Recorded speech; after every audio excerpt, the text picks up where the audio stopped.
Assalamualaikum dan selamat pagi. Anda bersama saya Syamira Sufri dalam Langsung dari Parlimen. Sebelum saya mulakan dengan soalan-soalan yang akan dikemukakan pada persidangan hari ini, saya akan imbas beberapa soalan yang telah pun menjadi tumpuan Dewan semalam. Antaranya, prestasi ekonomi negara semakin baik meski berhadapan dengan cabaran pandemik COVID-19. Kenyataan dibuat oleh Timbalan Menteri di Jabatan Perdana Menteri Ekonomi, Arthur Joseph Kurup, mengambil kira perkembangan positif dalam sektor pembuatan dan pertanian. Jelasnya, indeks pengeluaran sektor pembuatan meningkat 2.1% pada September lalu berbanding pengucupan 2.1% pada Ogos. Nilai jualan sektor tersebut juga meningkat 3.7% kepada 121.2 bilion ringgit pada September. Baik, dalam pada itu, sumbangan sektor koperasi kepada keluaran dalam negara kasar KDNK negara pada masa ini hanya antara 3% hingga 4% sahaja. Walaupun sumbangan tersebut dilihat masih rendah berbanding sumbangan sektor berkenaan di Thailand dan juga di Vietnam, namun sektor koperasi masih memiliki ruang yang signifikan untuk berkembang dari segi nilai. Baik, Dewan juga turut dimaklumkan mengenai sukatan kemasukan warga asing ke Malaysia dibuat berdasarkan jadual permakahan matriks risiko, dan jadual tersebut mampu memberi gambaran jelas mengenai risiko mengimport kes COVID-19 dari luar negara. Baik, bagi anda yang ingin mengikuti persidangan Dewan Rakyat, anda juga boleh melayari laman sawang myclick.rtm.gov.my atau menerusi aplikasi di telefon pintar RTM Mobile. Baik, pada hari ini seperti biasa, persidangan akan dimulakan dengan waktu pertanyaan Menteri MQT. Soalan pertama akan diajukan oleh ahli Parlimen Parit meminta Menteri Dalam Negeri menyatakan adakah kementerian akan memberikan sedikit kelonggaran syarat permohonan lesen senjata api kepada pemilik tanaman yang ingin memiliki lesen bagi menguruskan musuh tanaman seperti babi dan monyet yang bertindak merosakkan tanaman. Soalan kedua pula akan diajukan oleh ahli Parlimen Kulai meminta Menteri Kewangan menyatakan butiran dan program atau aktiviti di bawah bekalan 11 Anggaran Perbelanjaan Persekutuan 2021 di mana sekolah tahfiz, sekolah pondok berdaftar dan sekolah agama rakyat diperuntukkan RM100 juta. Dan soalan terakhir bagi MQT akan diajukan oleh ahli Parlimen Taiping meminta Menteri Tenaga dan Sumber Asli menyatakan langkah dan usaha yang diambil oleh kementerian untuk memastikan Zoo Taiping Night Safari yang merupakan lambang ikon bandar warisan Taiping terus kekal maju. Dan persidangan hari ini akan diteruskan dengan pertanyaan bagi jawab lisan. Soalan pertama akan diajukan oleh ahli Parlimen Dungun meminta Menteri Kesihatan menyatakan jumlah perbelanjaan kementerian dalam menangani pandemik COVID-19 daripada 18 Mac 2020 sehingga 31 Oktober 2020. Baik, kita akan terus saja ke persidangan Dewan Rakyat bagi mendengar jawapan dari Menteri dan Timbalan Menteri berkaitan. Sekarang saya jemput Datuk Muhammad Nizar bin Haji Zakaria Yang Berhormat Parit. Terima kasih Datuk Yang Dipertua. Assalamualaikum warahmatullahi wabarakatuh. Salam sejahtera. Soalan saya, minta Menteri Dalam Negeri menyatakan adakah kementerian akan memberikan sedikit kelonggaran syarat permohonan lesen senjata api kepada pemilik tanaman yang ingin memiliki lesen bagi menguruskan musuh tanaman seperti babi dan monyet atau kera yang bertindak merosakkan tanaman. Terima kasih. Silakan Menteri Dalam Negeri menjawab. Timur masih 3 minit. Terima kasih Tuan Ketua, Datuk Tuan Ketua. Untuk makluman ahli yang berhormat Parit, permohonan memiliki senjata api adalah tertakluk kepada Akta Senjata 1960. Kementerian Dalam Negeri dan PDRM, Polis Diraja Malaysia, mempunyai garis panduan yang komprehensif bagi menimbang setiap permohonan lesen atau permit senjata api ini. Kelulusan senjata api sama ada pistol atau senapang patah secara beli baru atau pindah milik dipertimbangkan dengan berhati-hati dan ketat. Kerana senjata api adalah merupakan senjata yang boleh mengakibatkan kehilangan nyawa. Oleh kerana itu, hanya individu yang benar-benar memerlukan dan yang berkelayakan yang akan diluluskan pemilikan lesen atau permit senjata api. Untuk makluman ahli yang berhormat, setiap permohonan untuk mendapatkan lesen atau permit senjata perlu melalui tapisan yang rapi oleh PDRM. Bagi permohonan senjata api untuk tujuan membasmi musuh tanaman permohonan dalam memenuhi syarat-syarat antaranya seperti berikut.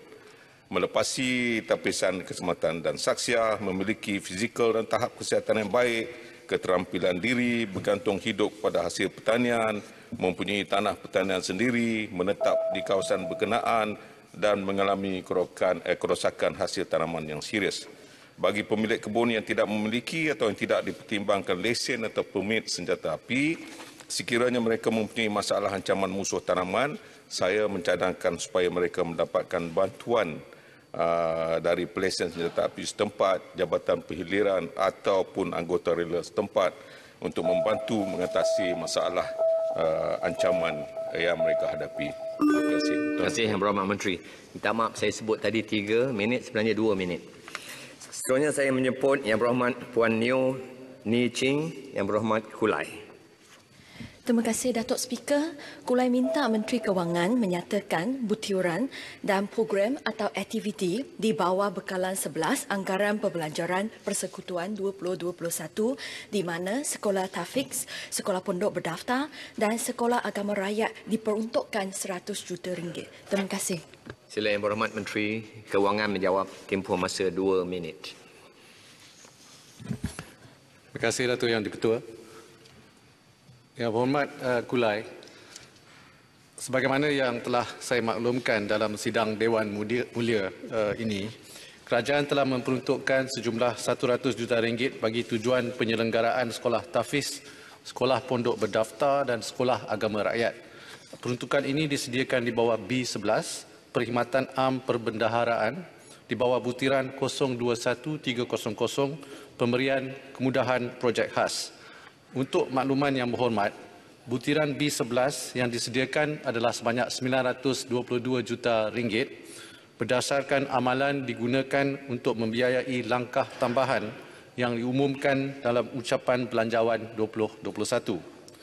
Antara langkah-langkah ucapan belanjawan yang turut dibiayai di bawah peruntukan ini ialah keperluan tambahan RM120 juta bagi penambahbaikan rancangan makanan tambahan untuk pelajar miskin, geran padanan untuk NGO dan social enterprise, ini sebanyak RM100 juta, terutamanya bagi program peningkatan pendapatan bagi golongan rentan, menangani isu sosial seperti penderaan kanak-kanak dan gelandangan, serta pelbagai langkah yang menyumbang kepada kesejahteraan rakyat, termasuk perluasan subsidi pengangkutan awam bas, geran untuk taska, pusat aktiviti warga emas serta perkhidmatan ATM bergerak bagi pendalaman terutamanya di Sabah dan Sarawak.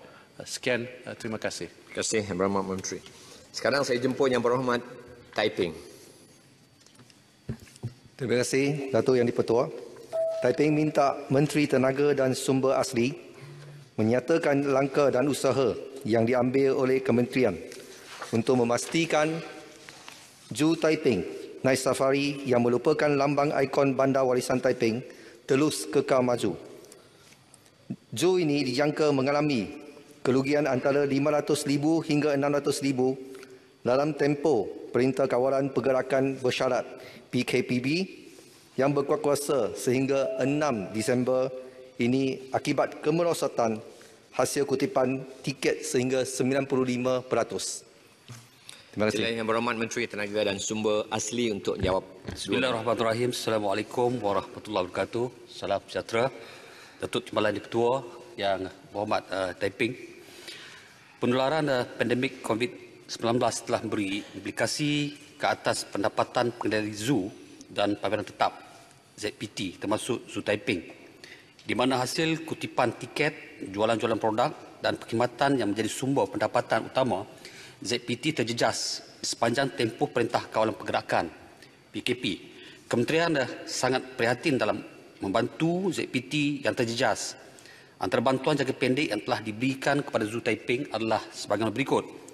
Menyalurkan dana prihatin kebajikan hidupan liar sebanyak RM468,890 ringgit 37 sen bagi menampung kos makanan dan ubat-ubatan hidupan liar serta kos sanitasi premis secara berperingkat bermula Ogos 2020 hingga November 2020. Kita juga menyalurkan peruntukan sebanyak 1.8 juta kepada Zoo berkenaan pada November 2020 untuk membiayai pulih fasiliti Zoo Taiping yang kritikal seperti kekurangan makanan hidupan liar, membina kurungan reptilia dan membaiki bumbung bangunan kuarter tiket. Kita juga memberi diskaun 15% bil elektrik secara bulanan selama 6 bulan kepada ZPT di bawah pakej rancangan ekonomi. Di samping itu, kita juga menyediakan bantuan teknikal kepada ZPT khususnya dalam pengurusan yang berkaitan. Bantuan kerajaan pada Zoo Taiping bukan sahaja dilaksanakan dalam tempoh PKP, sebaliknya kementerian telah membantu Zoo Taiping sejak beberapa tahun lalu sehingga kini, di mana Jabatan Penggelitan sendiri telah memberikan pinjaman sebanyak 125 ekor hidupan liar milik Jabatan Penggelitan kepada Zoo Taiping dengan nilai 1.1 juta. Ia bertujuan untuk pelbagai kehidupan liar Zoo Taiping bagi membolehkan Zoo berkenaan terus berdaya maju dan melakukan usaha untuk menarik lebih ramai pelancong dan pengunjung ke zoo berkenaan. Dalam apa keadaan sekalipun, kementerian terus mengambil perhatian dan tindakan bukan hanya kepada Zoo Taiping tapi juga zoo-zoo lain, dan bagi tindakan jangka panjang, Kementerian Tenaga dan Sumber Asli melalui Jabatan Perlindungan Hidupan Liar dan Taman Negara telah mengadakan sesi libat urus dengan MASPA dan ZPT untuk mengkaji semula peraturan yang berkaitan pengendali zoo di bawah Akta Pemeliharaan Hidupan Liar 2020 Akta 716 dan membangunkan model baru ZPT. Ia bertujuan untuk mengurangkan kebergantungan ZPT kepada kerajaan serta mengukuhkan operasi ZPT supaya lebih berdaya maju, pada masa yang sama memastikan kebajikan hidupan liar sentiasa dipelihara dan Zoo Taiping termasuk dalam kajian berkenaan. Terima kasih. Terima kasih, Menteri. Yang berhormat, sekarang tamatlah sesi untuk waktu pertanyaan-pertanyaan Menteri pada hari ini. Terima kasih, yang berhormat. Pertanyaan bagi jawab lisan. Sekarang saya jemput Yang Berhormat Tuan Haji Wan Hassan Muhammad Ramli Dungun. Assalamualaikum warahmatullahi wabarakatuh. Terima kasih Yang Dipertua. Soalan nombor 1. Sila Yang Berhormat Menteri Kesihatan atau Timbalannya menjawab. Tempoh masa 3 minit. Terima kasih Yang Berhormat Dungun.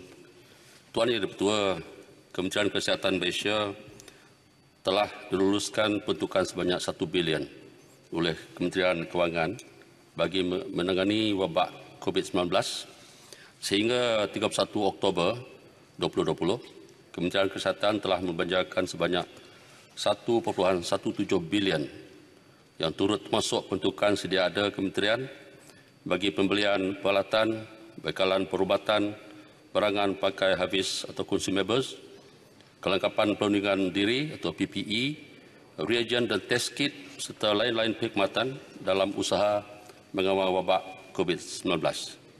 Peruntukan tersebut digunakan untuk kesemua fasiliti Kementerian Kesihatan termasuk hospital, klinik kesihatan dan klinik pergigian. Sebahagian besar daripada perbelanjaan tersebut adalah untuk bayaran allowance khas COVID-19 kepada petugas barisan hadapan Kementerian Kesihatan yang berjumlah 275 juta.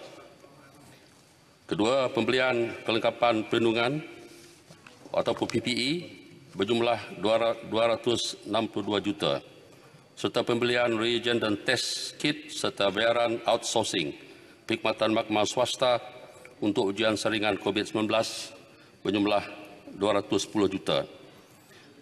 Jumlah perbelanjaan ini tidak termasuk bayaran emolumen petugas kesihatan yang terlibat dalam rawatan, kawalan dan pencegah wabak COVID-19 yang mana peruntukan tersebut adalah di bawah peruntukan sedia ada Kementerian Kesihatan.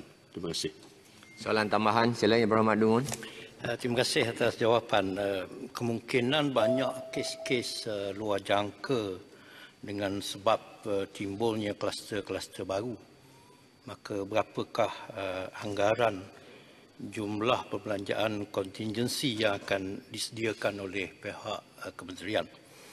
Yang kedua, sebanyak 10 tabung bantuan COVID-19 diwujudkan sejak PKP 18 Mac 2020. Adakah penyelarasan dibuat oleh pihak kementerian berkaitan dengan kelolaan tabung-tabung ini? Terima kasih. Sila, Timbalan Menteri, 1 minit. Terima kasih atas soalan tambahan Yang Berhormat Dungun. Anggaran kontingensi untuk di masa depan kita belum ada, tapi memang untuk Kementerian Kesihatan walaupun begitu dalam pada masa ini pun peruntukan yang dibagi 1 bilion pun sudah melebihi. Kita sekarang sudah membelanja lebih kurang 1.2 bilion. Jadi kesemua kontingensi itu memang sudah dalam dalam bentukan yang sedia ada di Kementerian Kesihatan. Walaupun bajet tak cukup, Kementerian Kesihatan teruskan untuk apa-apa jua pembayaran yang sepatutnya diadakan untuk wabak COVID-19 ini. Soalan nombor 2 tadi tak apa terang. Ia berkait dengan banyak 10 tabung-tabung bantuan COVID-19 diwujudkan. Adakah penyelarasan dibuat oleh kementerian? 10 tabung-tabung. Tabung bantuan. Minta maaf Yang Berhormat Dugun, sekarang ini saya belum tidak ada data ataupun jawapan untuk itu. Saya akan buat jawapan tertulis. Terima kasih. Terima kasih, Timbalan Menteri. Seterusnya saya menjemput Yang Berhormat Puan Hajah Natrah Ismail Sekijang. Terima kasih Yang di-Pertua. Soalan saya nombor 2. Minta Menteri Dalam Negeri atau timbalannya menjawab. 3 minit. Bismillahirrahmanirrahim. Assalamualaikum warahmatullahi wabarakatuh. Terima kasih Yang Berhormat Datuk Yang di-Pertua. Terima kasih sahabat saya Yang Berhormat Sekijang. Untuk pengetahuan Yang Berhormat, sebelum itu saya izinkan saya untuk menjawab soalan ini bersekali dengan satu soalan yang lain, iaitu membincangkan isu yang sama, iaitu daripada Yang Berhormat daripada YB Merbuk. Mohon izin Yang Berhormat. Terima kasih. Berhubung dengan pelaksanaan cadangan umum jawatankuasa SIDO nombor 34 seperti yang dibangkitkan oleh ahli Yang Berhormat, kerajaan bersetuju agar reservasi ke atas artikel 9 dalam kurungan 2 tersebut dikekalkan. Keputusan ini diambil selaras dengan peruntukan yang termaktub dalam Perlembagaan Persekutuan dan dasar sedia ada kerajaan berkaitan taraf kewarganegaraan. Untuk makluman ahli Yang Berhormat, kedua-dua lelaki dan wanita warga negara Malaysia boleh memohon kewarganegaraan Malaysia bagi anak mereka yang lahir di luar negara di bawah perkara 14 dan perkara 15 dalam kurungan 2. Perlembagaan Persekutuan tertakluk pada pematuhan syarat dalam bahagian 3 Perlembagaan Persekutuan, Kaedah-kaedah Kewarganegaraan 1964 serta perundangan berkaitan yang berkuat kuasa. Terima kasih Datuk Yang di-Pertua. Terima kasih. Soalan tambahan sila sekejap. Yang di-Pertua, saya ingin memberikan sedikit penjelasan. SIDO itu bermakna Convention on the Elimination of All Forms of Discrimination Against Women. Jadi soalan saya, contohnya seorang lelaki warga negara Malaysia telah berkahwin dengan warga asing dan anak dilahirkan di negara asing. Tetapi untuk permohonan kewarganegaraan untuk anak memang mudah. Dalam masa 3 bulan boleh selesai. Tetapi seorang wanita warga negara Malaysia berkahwin dengan warga negara asing dan anak itu dilahirkan di negara asing, kadang-kadang ditolak permohonannya dan juga kadang-kadang mengambil masa yang lama bertahun-tahun untuk mendapatkan taraf kewarganegaraan kepada anak tersebut. Jadi mengapakah masih berlaku diskriminasi terhadap wanita-wanita Malaysia? Terima kasih. Terima kasih sekejap. Sila Timbalan Menteri. Ya, Datuk Yang Tua, saya sangat memahami perasaan ibu atau wanita di dalam negara kita. Untuk pengetahuan Yang Berhormat, memang seperti mana Yang Berhormat telah sebut, jika warga negara Malaysia lelaki berkahwin dengan warga negara wanita asing melalui perkahwinan yang diiktiraf dan juga teratur, dan lahir anak tersebut di luar negara mengikut perkara 14.1, memang secara automatiknya menjadi warga negara Malaysia. Tetapi kalau warga negara kita wanita dan berkahwin dengan warga negara asing, walaupun ada perkahwinan yang teratur dan diiktiraf, anak tersebut tidak semestinya menjadi warga negara Malaysia secara automatik. Kerana apa, Yang Berhormat? Untuk mengelakkan agar anak yang dilahirkan itu tidak mendapat warga negara atau dua warga negara. Sebab negara-negara lain juga akan anak yang lahir di luar negara akan mengikut warga negara bapa. Jadi sebab itulah kita perlu teliti untuk mengelakkan dua warga negara yang diberikan kepada anak, dan sekiranya belum mendapat warga negara mengikut bapa, bolehlah memohon di bawah perkara 15.2, dan kita faham jika ada masalah yang dihadapi oleh orang ramai termasuk NGO dan juga Yang Berhormat sendiri, bolehlah berjumpa dengan Jabatan Pendaftaran Negara. Ini soal keselamatan dan kedaulatan negara yang mesti kita pastikan. Terima kasih. Terima kasih, Timbalan Menteri. Seterusnya saya ingin menjumpa Yang Berhormat Tuan Sabri Azid, Yang Berhormat Jarai. Assalamualaikum warahmatullahi wabarakatuh. Datuk Speaker, soalan nombor 3. Sila Menteri Pengangkutan atau Timbalannya menjawab. 3 minit. Terima kasih. Bismillahirrahmanirrahim. Assalamualaikum warahmatullahi wabarakatuh. Yang Dipertua, untuk makluman Yang Berhormat, pada masa ini terdapat 3 pengendali perkhidmatan kereta api di Semenanjung Malaysia, iaitu Kereta Api Tanah Melayu Berhad, Prasarana Malaysia Berhad dan Express Rail Link Sindiran Berhad. Secara ringkasnya, penetapan kadar parkir di stesen kereta api bagi pengendali kereta api adalah seperti berikut. Yang pertama, Kereta Api Tanah Melayu Berhad. Berdasarkan Akta Kereta Api 1991, stesen-stesen termasuk kemudahan parkir di jajaran KTMB diletak hak kepada Perbadanan Aset Kereta Api ataupun Railway Asset Corporation, RAC. Justru RAC bertanggungjawab untuk mentadbir dan mengurus termasuk menetapkan kadar parkir di stesen tersebut. Kadar caj maksima yang ditetapkan oleh RAC adalah RM5 sekali masuk satu hari bagi parkir bertingkat dan RM4 sekali masuk satu hari bagi parkir yang terbuka. Yang keduanya ialah Prasarana Malaysia Berhad. Terdapat 2 perkhidmatan di bawah operasi Prasarana, iaitu LRT dan MRT. Bagi perkhidmatan LRT, Prasarana bertanggungjawab mengurus dan menyelia stesen termasuk kemudahan parkir di stesen tersebut. Dalam hal ini, kadar maksima yang ditetapkan oleh Prasarana adalah sebanyak RM4 sekali masuk bagi satu hari. Manakala pula bagi perkhidmatan MRT Corp selaku pemilik infrastruktur termasuk stesen dan kemudahan parkir telah menetapkan kadar maksima sebanyak RM RM4.30 sekali masuk bagi satu hari. Yang ketiganya adalah Express Rail Link Sindiran Berhad. Bagi jajaran ERL pula hanya terdapat 6 stesen sahaja. Daripada jumlah ini, ERL Sindiran Berhad hanya bertanggungjawab mengurus dan menyelia kemudahan parkir di stesen Salak Tinggi sahaja. Kemudian parkir di stesen lain seperti stesen Sentral Kuala Lumpur, Bandar Tasik Selatan, Putrajaya Central dan KLIA 2 diselia oleh pengendali terminal lapangan terbang masing-masing. Kadar parkir yang ditetapkan oleh ERL adalah sebanyak RM3 sehari, manakala bagi pemegang kad bulanan, kadar yang dikenakan adalah sebanyak RM50 sebulan.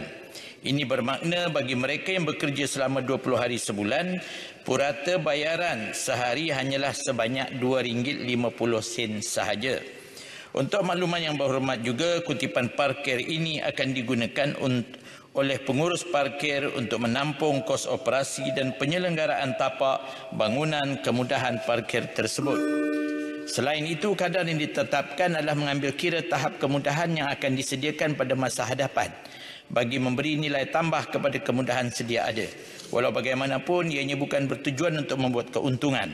Sebaliknya, ianya bagi menarik minat lebih ramai pengguna untuk menggunakan pengangkutan awam. Kesimpulannya, Kementerian Pengangkutan merumuskan bahawa kadar yang ditetapkan oleh setiap pengurus komunal parkir adalah berpatutan dan tidak membebankan rakyat jika dibanding dengan kadar bayaran parkir komersial yang boleh mencecah hingga 2 digit sehari. Terima kasih. Sila Yang Berhormat Jorai, soalan tambahan. Terima kasih Yang Berhormat Menteri atas jawapan yang diberikan dan saya cukup memahaminya. Cuma Datuk Yang di-Pertua dengan aduan rakyat dalam tempoh PKPB ini dan mungkin kita tidak tahu berakhirnya tempoh ini, saya membawa rungutan rakyat sebenarnya mengenai kutipan walaupun tidak seberapa ringgitnya, namun kutipan sepanjang bertugas amat dirasakan keterbebanannya. Oleh itu saya mohonlah agar kutipan diteruskan tanpa bayaran harian, tetapi bayaran hariannya dikurangkan dengan ditampung oleh subsidi kementerian. Sekian. Sila Timbalan Menteri. 1 minit. Terima kasih YB Jerai. Kerajaan memang memahami akan keadaan pada masa ini, ya, memang ada juga sampai kepada kami juga rungutan rayuan ini. Saya bagi latar belakang sedikit ya tentang keadaan masa kita semasa Covid ini. Sebenarnya memang ada usaha yang telah pun dibuat ya oleh RAC contohnya dan juga operator ini, iaitu antara April hingga September pihak operator telah pun mereka juga menghadapi kerugian sebenarnya, tidak mencukupi untuk maintain dengan izin the parking spaces.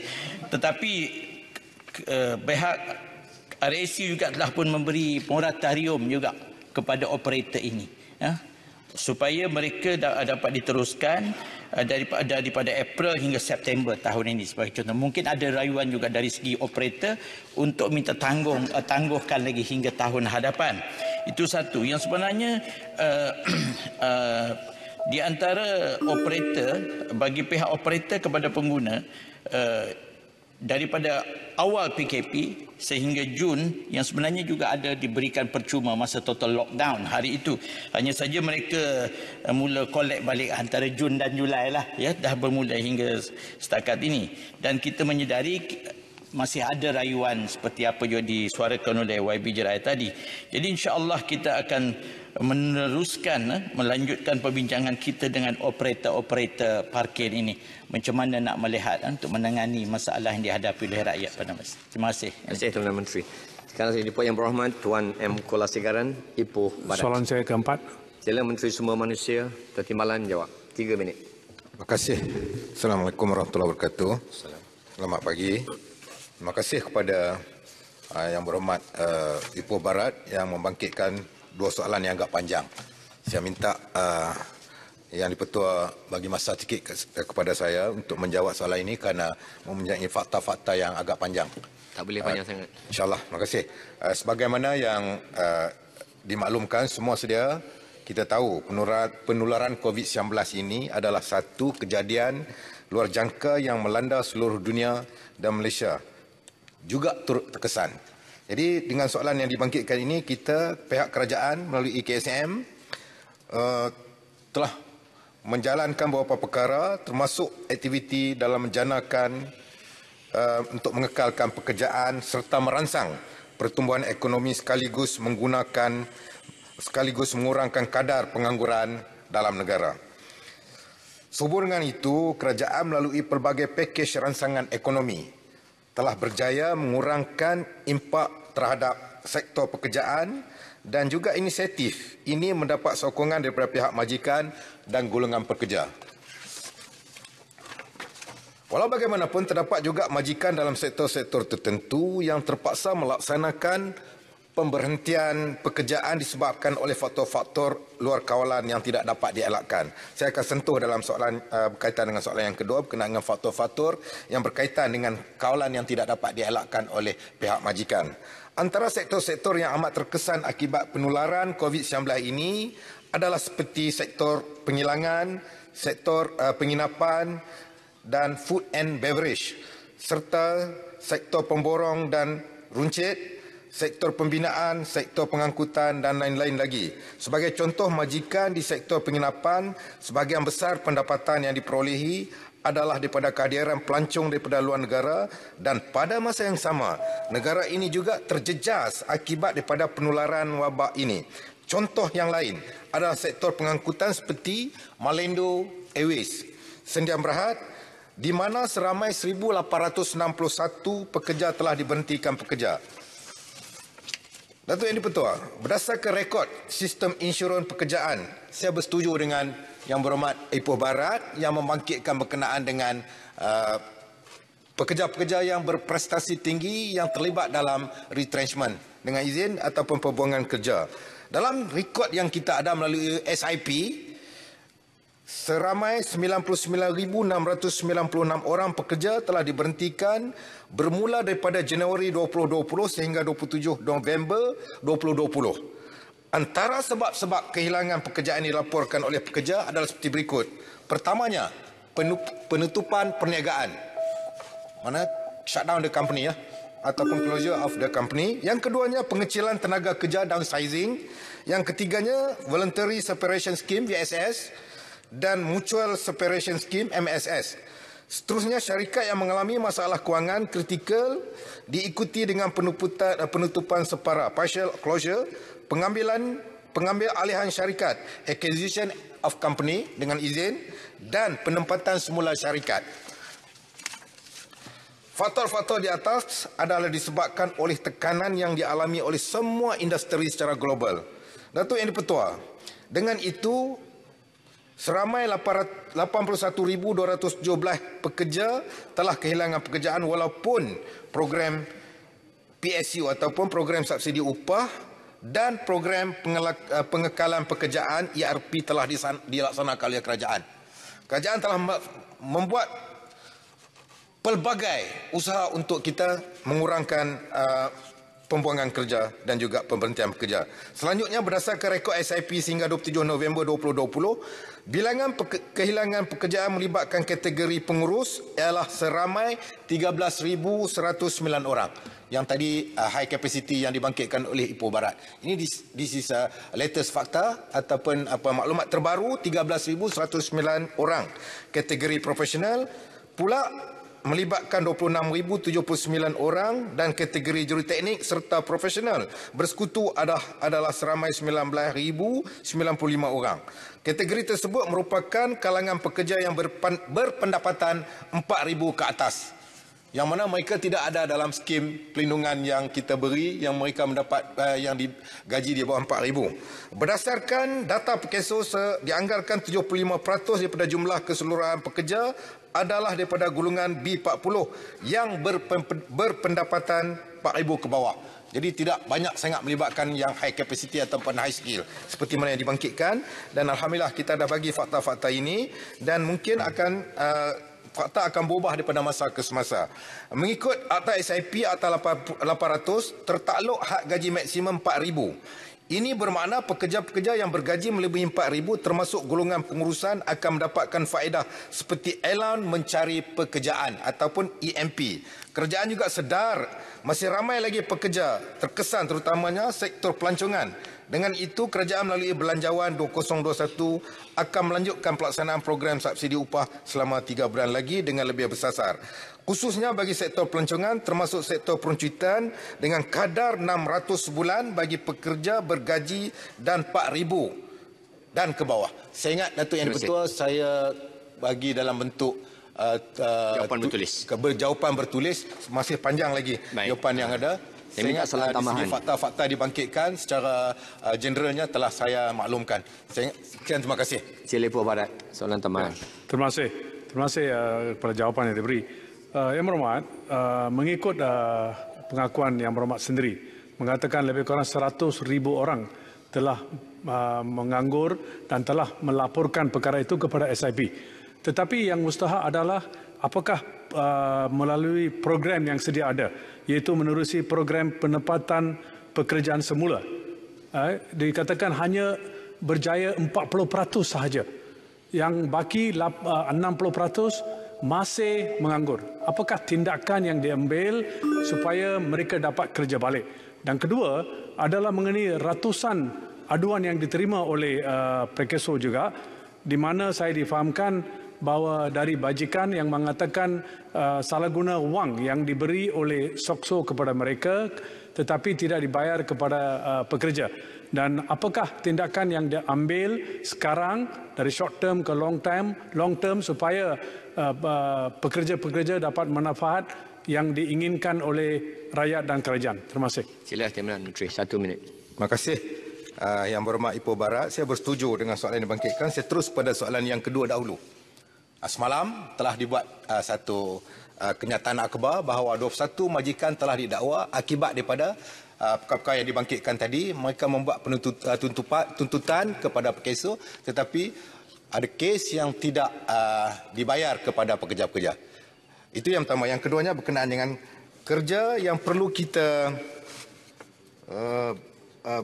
berkenaan dengan perkara yang berlaku ini. Untuk maklumat yang berhormat Ipoh Barat, kerajaan telah membuat satu keputusan mengatasi masalah pembuangan pekerja dan juga pengangguran ini, iaitu dengan kerajaan memperuntukkan 150 juta ringgit yang disediakan untuk SIP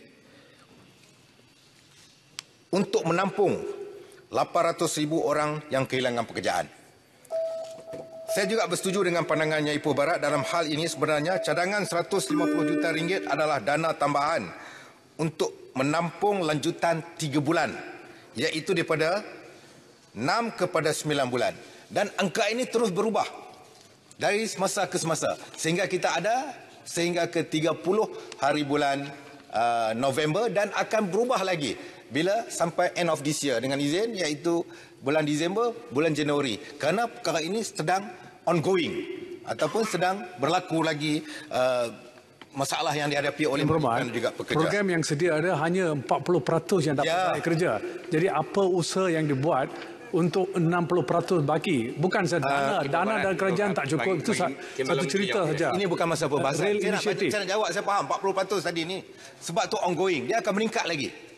Dia akan meningkat. Maknanya proses untuk kita membela pekerja-pekerja yang disebabkan COVID-19 terus berlaku. Setakat sekarang okey 40% dan akan meningkat lagi. Ini akan berlaku satu proses tindakan pemerhatian pemantauan dari masa ke semasa daripada pihak Kementerian Sumber Manusia.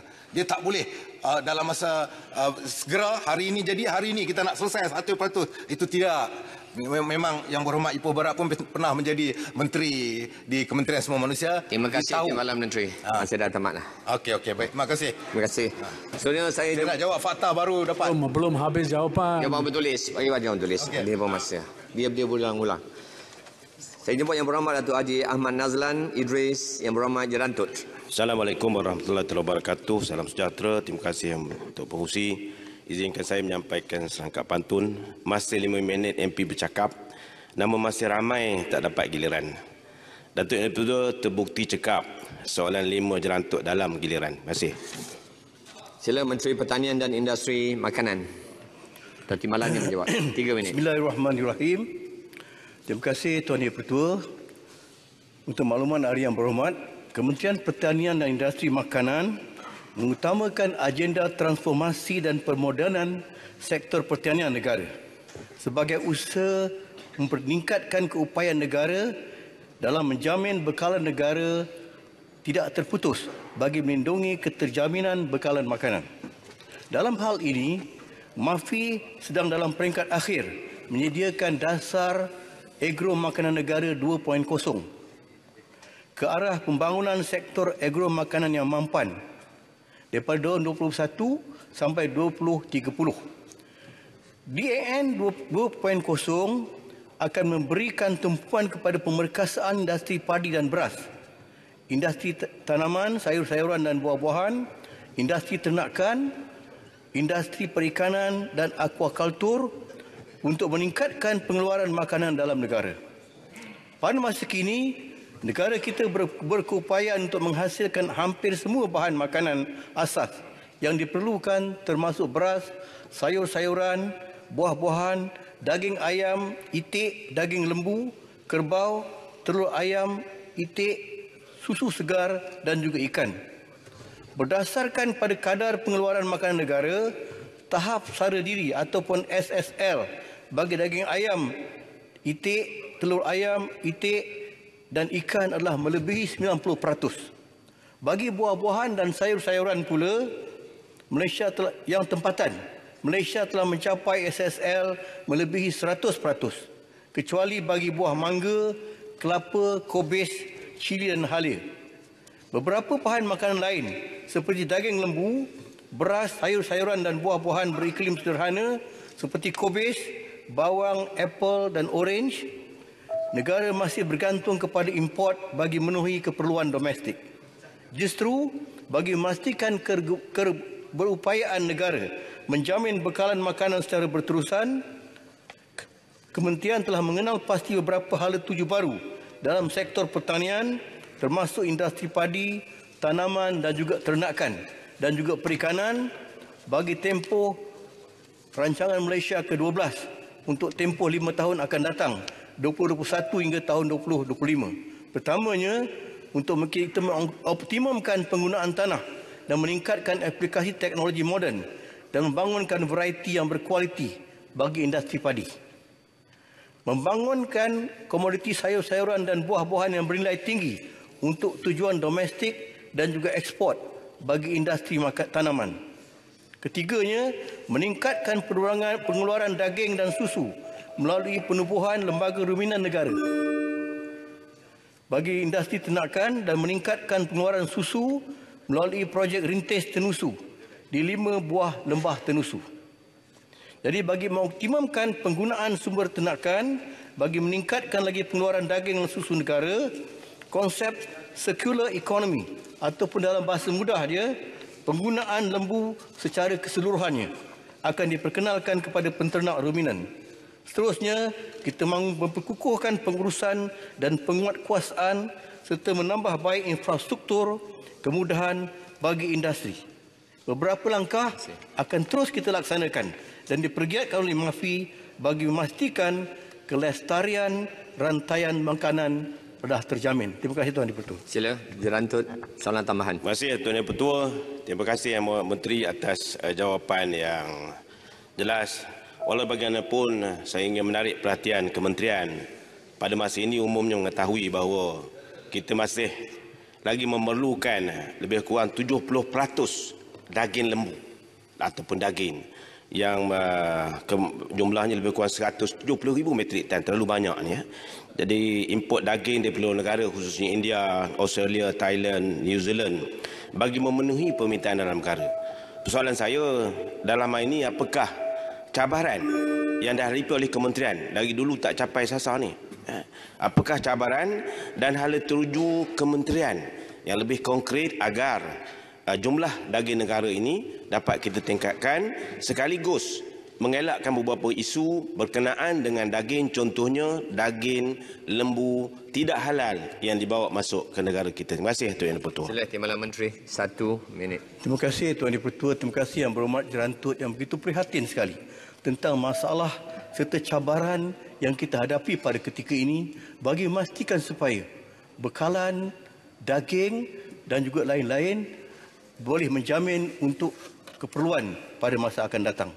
Sebenarnya isu dan cabaran dalam pembangunan industri ruminan negara ini kita hadapi terutamanya termasuk kepada kekurangan baka yang berkualiti dan juga bersesuaian dan juga harga makanan ternakan yang begitu tinggi sekali dan kita kekurangan padang ragut dan juga yang pertama sekali Tuan Di-Pertua adalah persaingan harga dengan daging import. Dan daging import terutama daripada India ni memang cukup murah di pasaran pada ketika ini. Dan akhirnya peraturan yang ketat yang telah dikenakan oleh negara-negara pengeksport dengan tujuan untuk penyembelihan. Sebenarnya JAKIM adalah autoriti yang mengiktiraf mana-mana loji penyembelihan daripada negara luar yang untuk dieksport ke dalam negara kita. Kerana kita mahu memastikan supaya kita dapat membekalkan bukan sahaja daging yang berkualiti tapi daging yang halal. Seperti yang saya maklumkan pada 1 bulan yang lepas. JAKIM ataupun MAKIS iaitu daripada Kementerian Pertanian dan Industri Makanan bersama dengan kuat kuasa yang lain telah menangkap satu loji yang beroperasi di negeri Johor. Saya tak usah sebutkan perkara yang sebenarnya. Jadi kita mahu kalau boleh perkara ini dapat kita atasi. Bagi mengatasi cabaran-cabaran tersebut, jadi dan meningkatkan pengeluaran ternakan ruminan dalam negara, dan hala tuju kementerian adalah seperti berikut. Yang pertama, kita mahu menggalakkan penglibatan daripada pihak swasta dalam projek ternakan dengan menyediakan infrastruktur kandang, terutamanya di ladang-ladang kelapa sawit. Yang kedua, kita mahu membangunkan pembangunan industri ruminan yang menawarkan insentif berbentuk grant, iaitu sebanyak 70 ke 30, 70 pada kerajaan, 30 pada pengusaha. Dan seterusnya kita ada memperkenalkan skim rezeki ternak yang menawarkan insentif, iaitu sebanyak 90-10. Ini yang dimasukkan dalam RMK 12 yang patut kita sama-sama sokong. Kerana bukan saja kita mahu meningkatkan bekalan kita, tapi kita mahu menarik minat pengusaha-pengusaha yang lain. Masih dah cukup tuan ni. Jadi itu saja yang dapat saya sampaikan. Terima kasih Tuan Ketua. Terima kasih. Seterusnya saya ingin menjemput Yang Berhormat Tuan Oscar Ling Chayu Sibu. Terima kasih Tuan Yang di-Pertua. Soalan saya nombor 6. Sila Menteri Alam Sekitar dan Air untuk menjawabnya. Bismillahirrahmanirrahim. Assalamualaikum warahmatullahi taala wabarakatuh dan salam sejahtera. Tuan Yang Bertua Dewan, Yang Berhormat Sibu dan juga semua Yang Berhormat yang lain. Menjawab kepada persoalan dibangkitkan oleh Yang Berhormat Sibu berkenaan dengan projek Tempatan Banjir fasa 4 di Sibu sendiri. Untuk makluman ahli Yang Berhormat, kerja-kerja penyelenggaraan sungai adalah di bawah bidang kuasa kerajaan negeri. Kerajaan Persekutuan membantu dalam bentuk projek-projek kecil di bawah program pemuliharaan sungai di negeri-negeri yang mempunyai masalah banjir. Untuk tahun 2020, jumlah keseluruhan peruntukan program pemuliharaan sungai di Sarawak adalah sebanyak 9 juta dan keutamaan diberikan kepada tempat-tempat yang memang mengalami masalah yang kritikal. Dalam konteks pelaksanaan rancangan projek rancangan tempatan banjir ataupun RTB Sibu ini, ianya melibatkan 5 fasa pembinaan secara keseluruhannya dengan jumlah kos keseluruhan sebanyak 675.7 juta ringgit. Dan untuk RTB Sibu fasa 1 dan juga RTB Sibu fasa 2, ianya telah pun siap dilaksanakan sepenuhnya.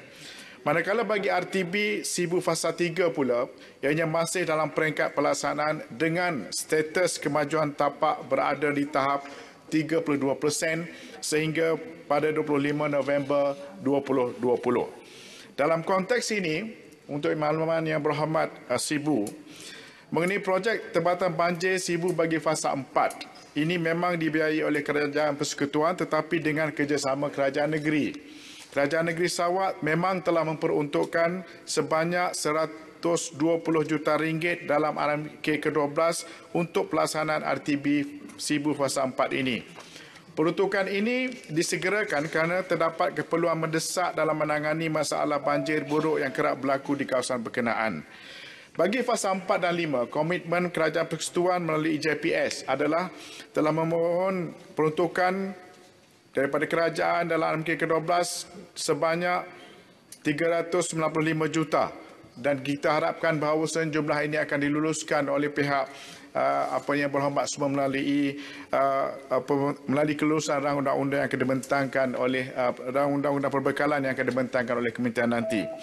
Dalam konteks perancangan kementerian, pembinaan fasa 4 ini akan merangkumi sebenarnya untuk makluman semua adalah pembinaan flood levee ataupun wall dan juga rumah-rumah pam, saliran-saliran dan juga lain-lain serta ianya jangka akan mampu memberi manfaat pelindungan kepada lebih 10,000 orang di kawasan sekitar ataupun kawasan yang mengalami masalah banjir di Bandar Sibu itu sendiri.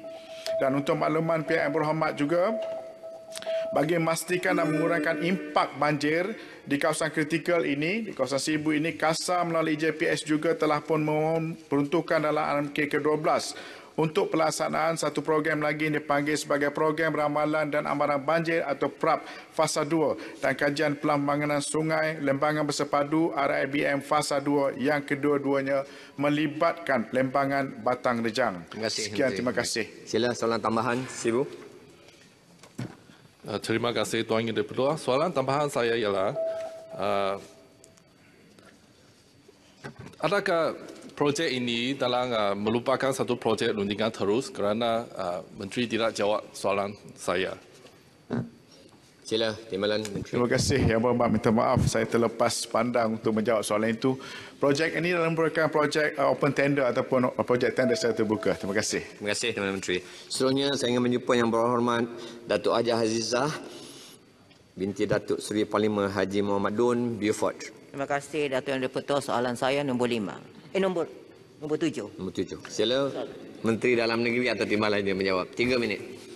Terima kasih Datuk Yang Dipertua. Sebagaimana yang Berhormat semua sedia maklum, sebenarnya kerajaan telah lama menubuhkan jawatankuasa pengurusan warga asing di Sabah, JKP WAS, yang terbagi kepada 2, iaitu jawatankuasa induk pengurusan warga negara asing di Sabah dan juga jawatankuasa teknikal. Sesulan dengan peralihan kerajaan kita, kerajaan bercadang untuk mengaktifkan semula bagi penambahan struktur yang mana JKP WAS induk ini akan dipengerusikan oleh Yang Berhormat Menteri bersama dengan Yang Amat Berhormat Ketua Menteri Sabah, dan di peringkat jawatankuasa teknikal pula dipengerusikan oleh Yang Berhormat Timbalan Menteri Dalam Negeri. Kedua-dua jawatankuasa ini dianggotai oleh jabatan atau agensi persekutuan dan negeri yang terlibat dengan pengurusan warga asing di Sabah, yang antara lainnya adalah Jabatan Ketua Menteri Sabah, Jabatan Pendaftaran Negara, Jabatan Imigresen Malaysia, Polis Diraja Malaysia, Majlis Keselamatan Negara serta beberapa jabatan atau agensi lain yang berkaitan. Jawatankuasa ini sentiasa mengambil langkah proaktif dalam mengatasi isu-isu berbangkit dalam melaksanakan pelan tindakan yang dirumuskan oleh Suruhanjaya, termasuklah berhubung isu pendatang asing tanpa izin atau parti di Sabah melalui mesyuarat yang dijadualkan secara berkala sepanjang tahun. Antara langkah yang diambil oleh kerajaan adalah dengan menggiatkan tindakan penguatkuasaan serta pengusiran ke atas parti di Sabah melalui operasi bersepadu yang melibatkan beberapa agensi iaitu Majlis Keselamatan Negara di Sabah, Eskom, Jabatan Imigresen Malaysia, Polis Diraja Malaysia dan Agensi Penguatkuasaan Maritim Malaysia. Kesungguhan kerajaan untuk mengatasi isu parti ini dapat dilihat melalui jumlah pengusiran yang dilaksanakan sepanjang tempoh negara menghadapi pandemik COVID-19 bermula dari Januari hingga September tahun 2020 yang berjumlah 6,859 orang melibatkan parti dari negara Filipina, Indonesia dan lain-lain. Terima kasih Yang Berhormat Datuk Yang Dipertua. Soalan tambahan. Terima kasih Yang Berhormat Timbalan Menteri di atas jawapan yang diberikan.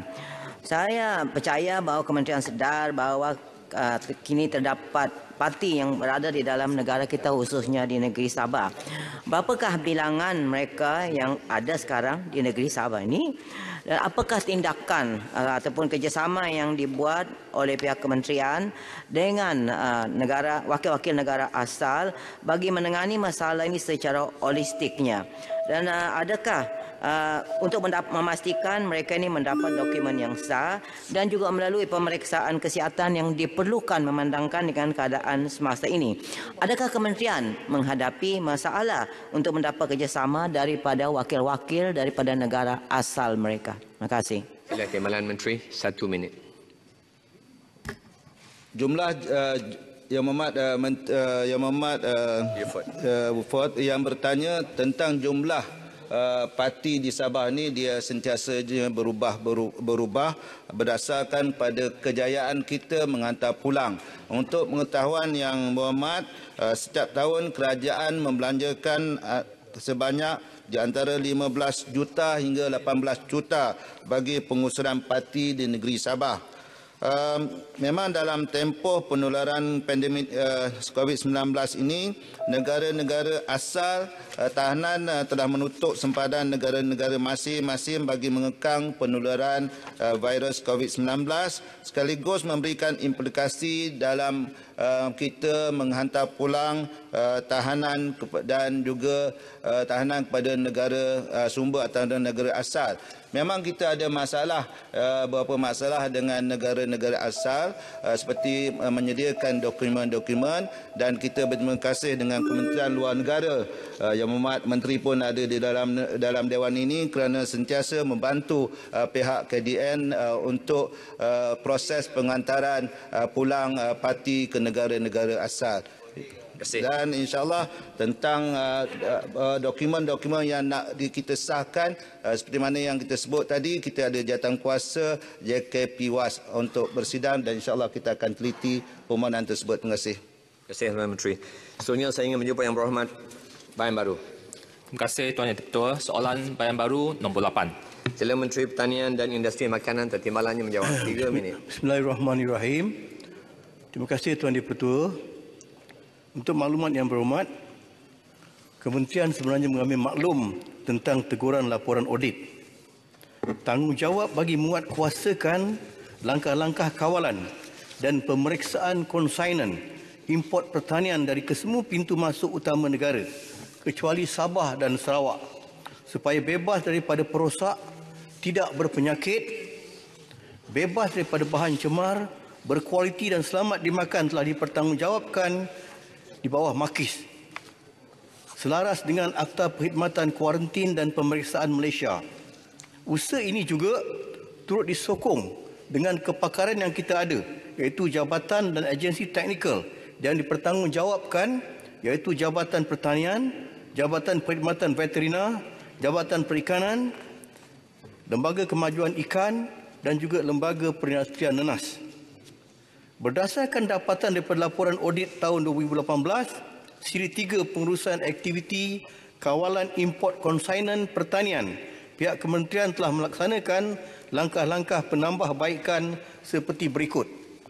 Selaras dengan Akta Kuarantin Pertumbuhan 1976 dan Peraturan Kuarantin Tumbuhan 81, syarat-syarat pengimportan bagi sesuatu tumbuhan, produk tumbuhan dan artikel terkawal akan ditentukan berdasarkan daripada Pest Risk Analysis atau PRA yang akan dinilai secara lebih terperinci bagi memastikan tumbuhan, produk tumbuhan dan artikel terkawal yang diimport adalah bebas daripada penyakit dan perosak tanaman.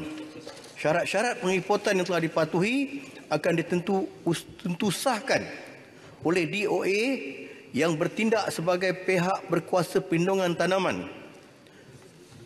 dan akan dinyatakan dalam permit import yang dikeluarkan oleh Makis sebelum disusuli dengan penguatkuasaan di pintu-pintu masuk negara. Seterusnya, pendigitilan pemeriksaan melalui penggunaan sistem iMakis untuk laporan pemeriksaan konsainan di pintu masuk. Pengaplikasian sistem ini telah berjaya meningkatkan integriti pemeriksaan di samping memendekkan tempoh berurusan di kaunter. Seterusnya, memperkukuhkan elemen penguatkuasaan di pintu masuk secara bersepadu dengan semua jabatan dan agensi penguatkuasaan berkaitan. Sehingga Oktober tahun 2020, bilangan kes yang ditahan melakukan kesalahan adalah sebanyak 1,105 kes dengan nilai dagangan sebanyak 134 juta ringgit. Sebanyak 913 kes telah dikompaun dengan nilai kutipan sebanyak 3 juta ringgit yang melibatkan kesalahan-kesalahan yang diantaranya tiada import permit, tiada ekspor permit, tiada pengisytiharan palsu dan tidak tepat atau mengelirukan dan tidak patuh syarat import dan ekspor permit. Dan akhirnya tiada pengurusan transit. Sila. Dia cerita dia panjang Tuan Menteri. Pasal apa dia nakkan laporan audit tadi? Boleh buat jawapan bertulis. Boleh saya baik, sila saya minta baru soalan tambahan. Terima kasih Tuan Yang Ketua. Saya isu ini adalah isu biosecurity dan food safety ya. Kalau kita tengok negara kita import 50 bilion ringgit makanan ya daripada luar negara, dan makanan ini datang daripada Thailand, Vietnam dan sebagainya yang macam-macam kualiti. Saya pernah lihat Chili Vietnam yang mempunyai isu poison ya, MRL yang terlalu tinggi yang membahayakan kesihatan negara kita. Tetapi kita mempunyai SOP atau prosedur atau makmal ya yang yang tidak cukup mencukupi. Jadi kalau kita tengok negara Singapura, mereka take food safety very seriously dan mereka mempunyai rapid test kit yang sangat berkesan. Tetapi negara kita masih tidak melaporkan dalam makmal dan juga SOP dan juga penghantaran sampel dan soalan pun panjang. Jadi saya nak minta supaya apakah langkah-langkah kerajaan untuk boost invest into food safety terutamanya di pintu-pintu masuk Makis, kerana kita nampak bahawa Makis ini selalu dianaktirikan ya, kurang diberi resources pegawai dan juga test dan sebagainya ya. Jadi minta ramah ke apa ni? Macam mana ni? Ramah ni. Makis salah satu agensi yang telah dipertanggungjawabkan sebagai penguat kuasaan bagi memastikan apa juga produk-produk yang diimport, sama ada haiwan, tanaman ataupun ternakan. Bukan sahaja mereka, bahkan pertamanya ia akan melalui daripada custom, selepas tu barulah Makis memeriksa bukan sahaja konsainan ini menepati syarat-syarat perlu dan sebenarnya telah mematuhi syarat-syarat yang telah kita tetapkan selain daripada import permit dan permit-permit yang lain, bahkan makanan atau produk ini adalah halal dan juga selamat.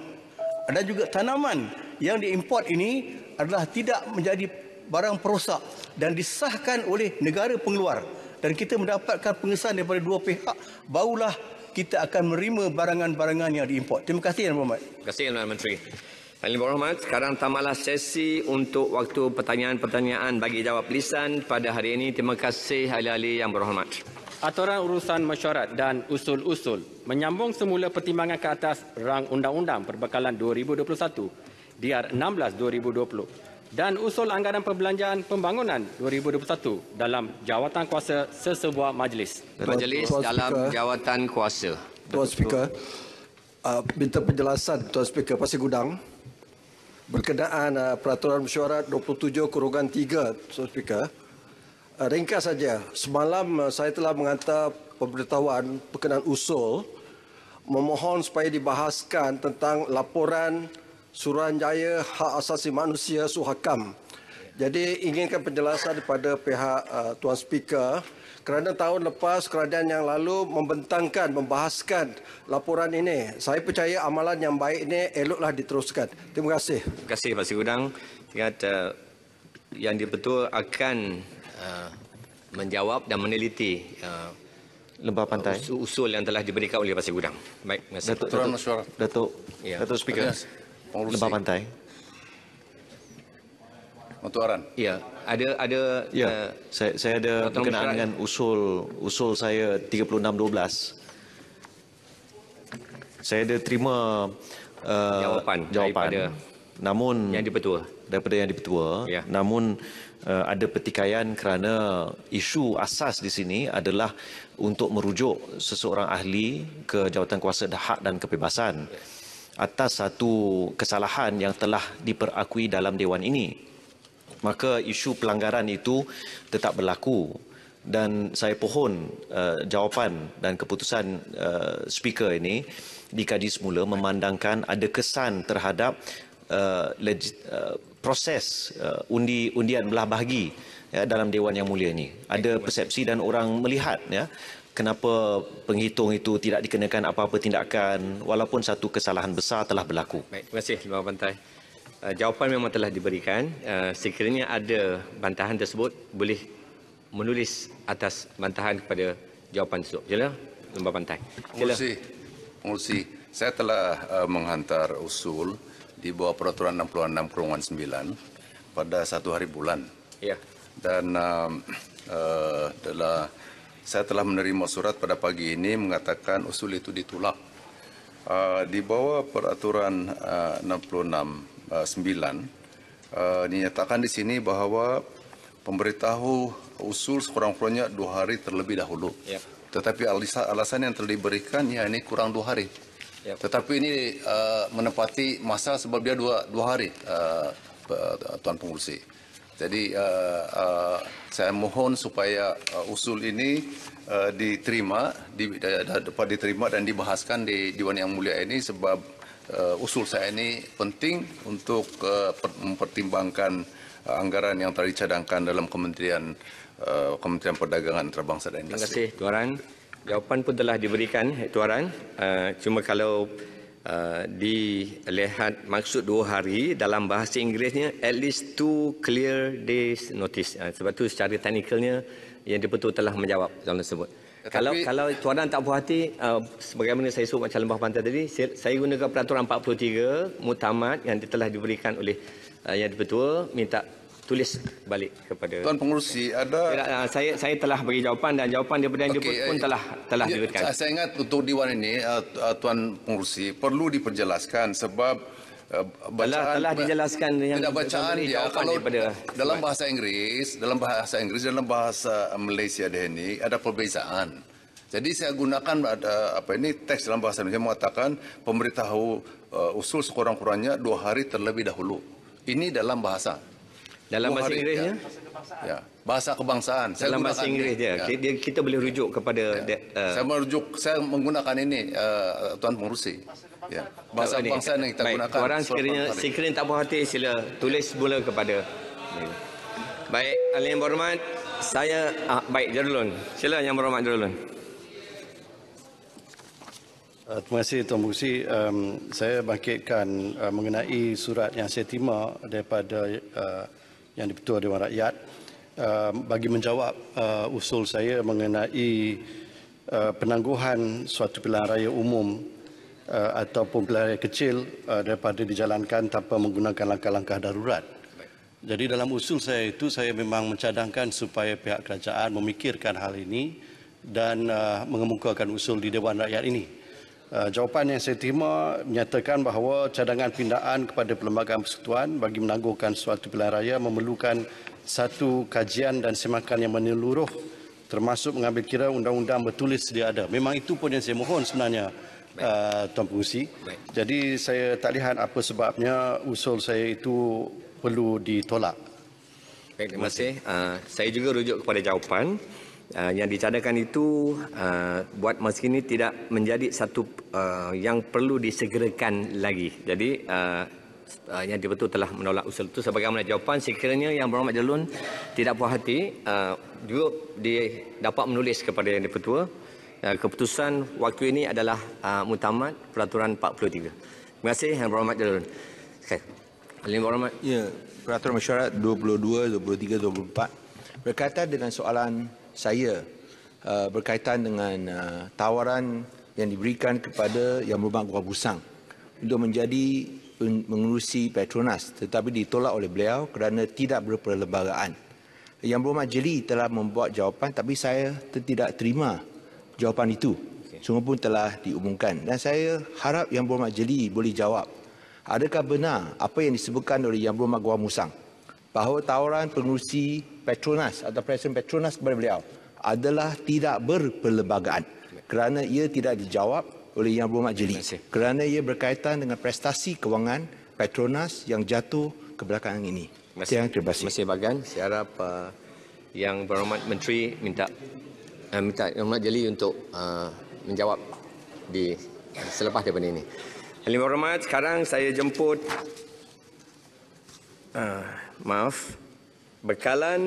Kepala Bekalan B24 dan Kepala Pembangunan P24 di bawah Kementerian Pembangunan Antarabangsa dan Industri terbuka untuk dibahas. Dengan itu saya menjemput pembahas yang pertama Yang Berhormat Teberau, kemudian diikuti oleh Yang Berhormat Pontian. 5 minit. Terima kasih Dato' Pengerusi. Pembahasan saya mengenai Kementerian Perdagangan Antarabangsa dan Industri. Yang pertama, di bawah putiran 020700 Perpadanan Produktiviti Malaysia MPC, di bawah kod 4000, saya dapati meningkat 13 juta ke 41 juta peruntukan. Minta penjelasan daripada Menteri apa justifikasi untuk menampar peruntukan sebanyak 13 juta ini. Boleh Menteri memberi maklumat yang lebih terperinci mengenai agenda transformasi industri dengan menjadikan teknologi dan digitalisasi sebagai pemboleh ubah strategik untuk memacu produktiviti negara. Adakah MPC dipertugaskan untuk selalaskan semua agensi-agensi kerajaan supaya mereka boleh proses permohonan dari pelapor-pelapor asing tanpa menunggu kelulusan daripada agensi yang lain dengan meletakkan syarat kelulusan adalah tertakluk kepada kelulusan agensi lain. Kita harus mementikkan tempoh persiapsiagaan sebelum bermula operasi semua kilang daripada sekurang-kurangnya 9 bulan dan atas kepada tidak melebihi 6 bulan sahaja, supaya kita akan menjadi sangat menarik bagi bakal pelapor asing. Saya bagi satu contoh, sebuah syarikat asal daripada Hong Kong sudah menubuhkan anak syarikat di Johor Bahru pada bulan 9 tahun 2019. Mereka sudah menyewa satu kilang di Kulai pada bulan 11 tahun yang sama. Dan bermula memohon semua kelulusan atau lesen seperti di bawah MAIDA, JKKP, Bomba, JAS, PPT dan juga LW di bawah custom. Malangnya PPT tidak akan memproses permohonan lesen premis tanpa kelulusan daripada JKKP, Bomba dan JAS dan sebagainya. Kelulusan sesuatu agensi bergantung kepada kelulusan yang diperolehi daripada agensi yang lain. Amalan sebegini buat kilang ini masih belum boleh beroperasi sehingga hari ini. Harap isu ini dapat ditangani dengan baik supaya Malaysia boleh juga jadi negara utama bagi pelapor asing. Yang seterusnya putiran 050-100 petugas ke luar negara di bawah kod 20000 kita melihat ada peningkatan 4.4 juta peruntukan kepada 8.5 juta. Minta Menteri memberi maklumat terperinci negara mana pegawai jenis apa dan tujuan ke negara-negara yang telah dirancangkan. Apakah pencapaian yang diharapkan dengan perbelanjaan yang telah bertambah 1 kali ganda. Yang seterusnya adalah di bawah putiran 050-400 Halal Development Corporation. Di bawah kod 40000 kita melihat ada peningkatan 2.4 juta kepada 12.4 juta peruntukan. Minta Menteri memberitahu Dewan Yang Mulia ini setakat mana pencapaian sebagai hub halal global atau global halal hub dengan izin. Beberapa syarikat tempatan dan asing yang ada sijil halal bagi produk mereka setakat ini. Walaupun sijil halal Malaysia telah lama diterima secara meluas oleh umat Islam di seluruh dunia, tetapi saya tidak lihat banyak syarikat besar dari luar negara mengambil kesempatan ini untuk menghalalkan produk mereka di Malaysia. Sekiranya 10 juta tidak berkesan dalam pencapaian matlamat HTC pada tahun yang lepas, adakah 12.4 juta boleh mengancakkan pencapaian yang disasarkan? Mohon penjelasan dari Menteri. Sekarang di bawah putiran 060-100 persidangan APEC 2020, minta Menteri menyatakan apa sebab peruntukan sebanyak 25 juta perlu dibelanjakan di tahun 2021 sedangkan persidangan APEC adalah untuk tahun 2020. Sekarang di bawah maksud pembangunan Yang Muhammad tu bro. Saya tak ada pilihan kali ini tetapi agak strict dengan masa sebab ramai pembahas. Saya minta maaf. Okey, 1 minit lagi boleh? Boleh tak dalam masa setengah minit, silakan. Okey. Di bawah putaran 96,000 ya, 60.5 juta diperuntukkan untuk tahun 2021. Minta Menteri menyelaikan cadangan-cadangan yang akan dilakukan dalam tahun 2021 memandangkan tiada peruntukan diperolehi untuk tahun 2019 dan 2020 bagi putaran yang sama. Jumlah projek asal berjumlah 300 dan 2 juta. Mohon diberitahu beberapa paki yang masih belum dibelanjakan. Itu saja pembahasan saya. Terima kasih. Terima kasih Yang Berhormat Pontian. 5 minit. Assalamualaikum warahmatullahi wabarakatuh. Datuk Pengurusi 060000 one-off persidangan APEC 2020 25 juta ringgit. Pada 26 bulan 10 tahun ini, Sekretariat APEC mengeluarkan kenyataan bahawa 21 ahli ataupun 21 member ekonomis bertemu secara virtual, secara maya, secara digital. Segalanya telah selesai pada 11 bulan 11 hingga 20 November yang lalu. Wawasan Putrajaya 2040 dan Deklarasi Kuala Lumpur telah diisytiharkan pada 20 November yang lalu. Persoalan yang saya ingin tanyakan pada Yang Berhormat Menteri, adakah persidangan secara maya itu memerlukan peruntukan sebanyak 25 juta ringgit? Saya kira 5 juta pun sudah banyak dan boleh 20 juta itu untuk belanja lain bagi promosi ekspor dan perkara yang sepatutnya. Saya juga mendapat maklumat bahawa kerajaan PH sebelum ini ada meluluskan satu peruntukan 60 juta untuk mengubah suai PICC Putrajaya bagi persidangan APEC. Adakah perkara itu benar? Adakah ia dilakukan? Apa guna dilakukan? Kerana segalanya dilakukan secara maya dan digital. Perkara kedua, 03-100 hubungan serantau antarabangsa. Mengapa 302.3 juta diturunkan pada 2.4 juta? Apa sebenarnya yang dibelanjakan begitu tinggi tahun ini untuk hubungan serantau dan antarabangsa sehingga melibatkan 302.3 juta? Sedangkan untuk tahun depan hanya 2.47 juta.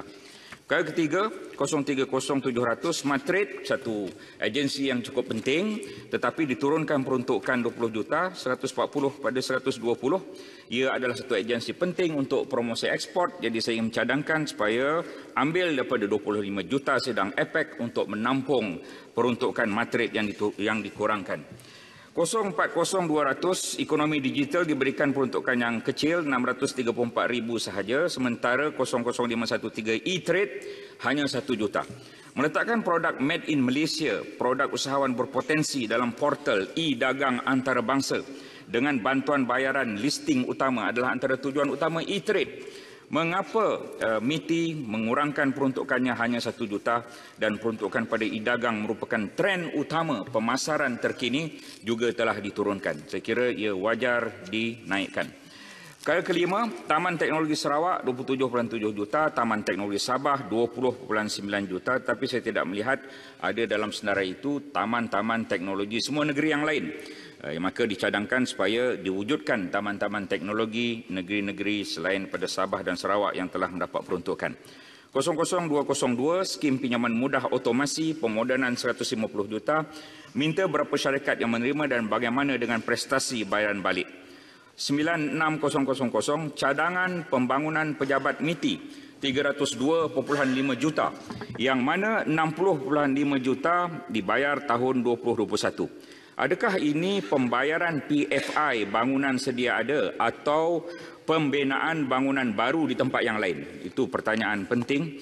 Jika bayaran kepada bangunan sedia ada, wajar disebut sebagai bayaran pejabat MITI, bukan cadangan pembangunan pejabat MITI. Jika ingin bina pejabat yang lain, apakah ini perlu? Kerana bangunan sedia ada sudah mencukupi dan bangunan itu baru sahaja dirasmikan, iaitu pada 24 bulan 2 tahun 2016, kira-kira 4 tahun yang lalu, Menara MITI, dan saya juga ada pada ketika perasmian itu. Perkara ke-8, Maida 00525, ya, tahniah pada Maida untuk 9 bulan pertama 2020 mencatat pelaburan 109.8 bilion, memberi peluang pekerjaan 64,701 peluang kerja, babitkan 2935 projek dan 61.2% adalah pelaburan domestik.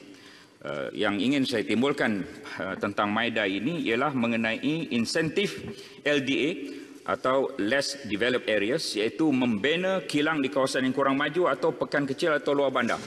Ini adalah bagi merealisasikan wawasan kemakmuran bersama. Kawasan luar bandar juga ingin makmur bersama kawasan bandar. Saya tidak nampak bahawa ada dana untuk projek itu. Walaupun dana projek berimpak tinggi 118 juta disebut untuk Maida, saya ingin penjelasan apa dana projek berimpak tinggi itu, dan saya harap dana-dana seumpama itu juga diberikan pada kawasan luar bandar. Terima kasih. Yang Berhormat Jelun. Terima kasih Yang Berhormat Pengerusi. Assalamualaikum warahmatullahi wabarakatuh. Secara keseluruhannya, saya melihat bahawa Belanjawan 2021 untuk MITI ini tidak menggambarkan kesungguhan untuk menangani krisis global COVID dan kesannya kepada ekonomi. Kelihatan seolah-olah MITI bersikap fallback dengan izin dan tidak menjurus ke arah betul-betul memahami masalah yang negara kita hadapi dan apa peluang-peluang yang muncul serta bagaimana negara mengeksploitasi peluang-peluang tersebut. Kenapa saya kata fallback? 030-000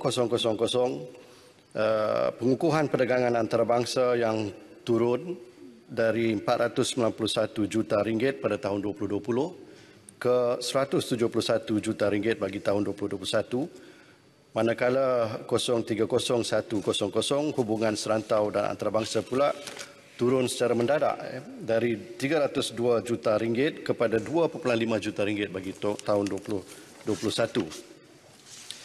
Disebut sebagai program 3, pengukuhan perdagangan antarabangsa, bahawa jumlah dagangan Malaysia di peringkat global menurun daripada 2,134 bilion ringgit kepada 1,750 bilion ringgit.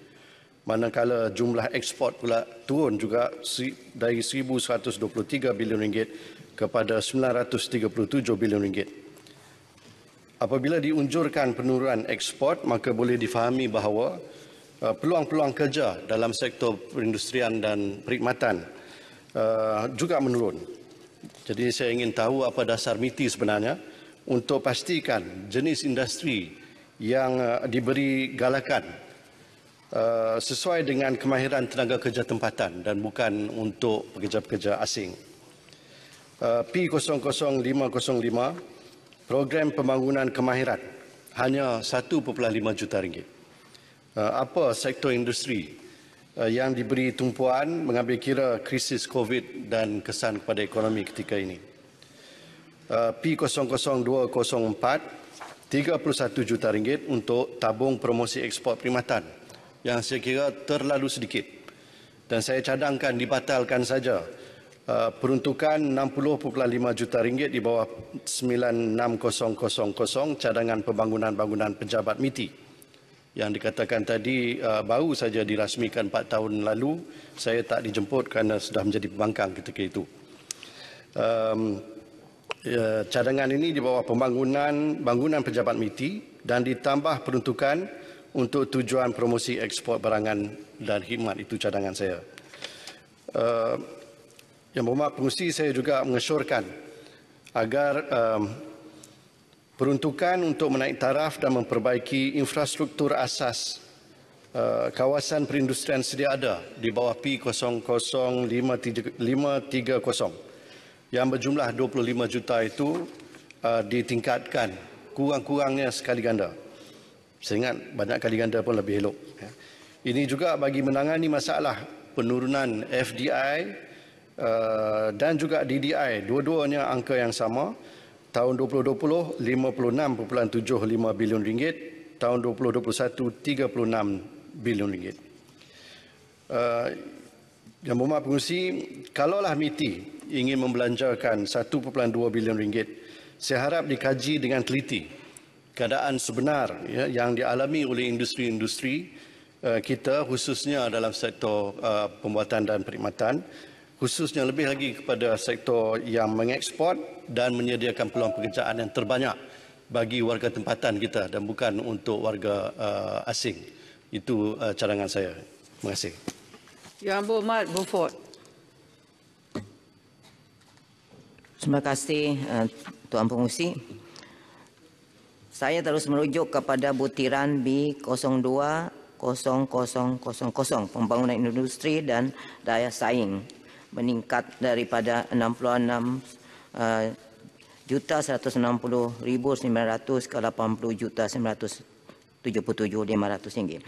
Saya ingin tahu apakah program-program yang dicadang dilaksanakan di bawah butiran ini, apakah industri yang terlibat, adakah industri yang melibatkan pengusaha Bumi Putra dan industri produk halal dikenal pasti untuk ditingkatkan daya saing mereka untuk menjadi pemain global.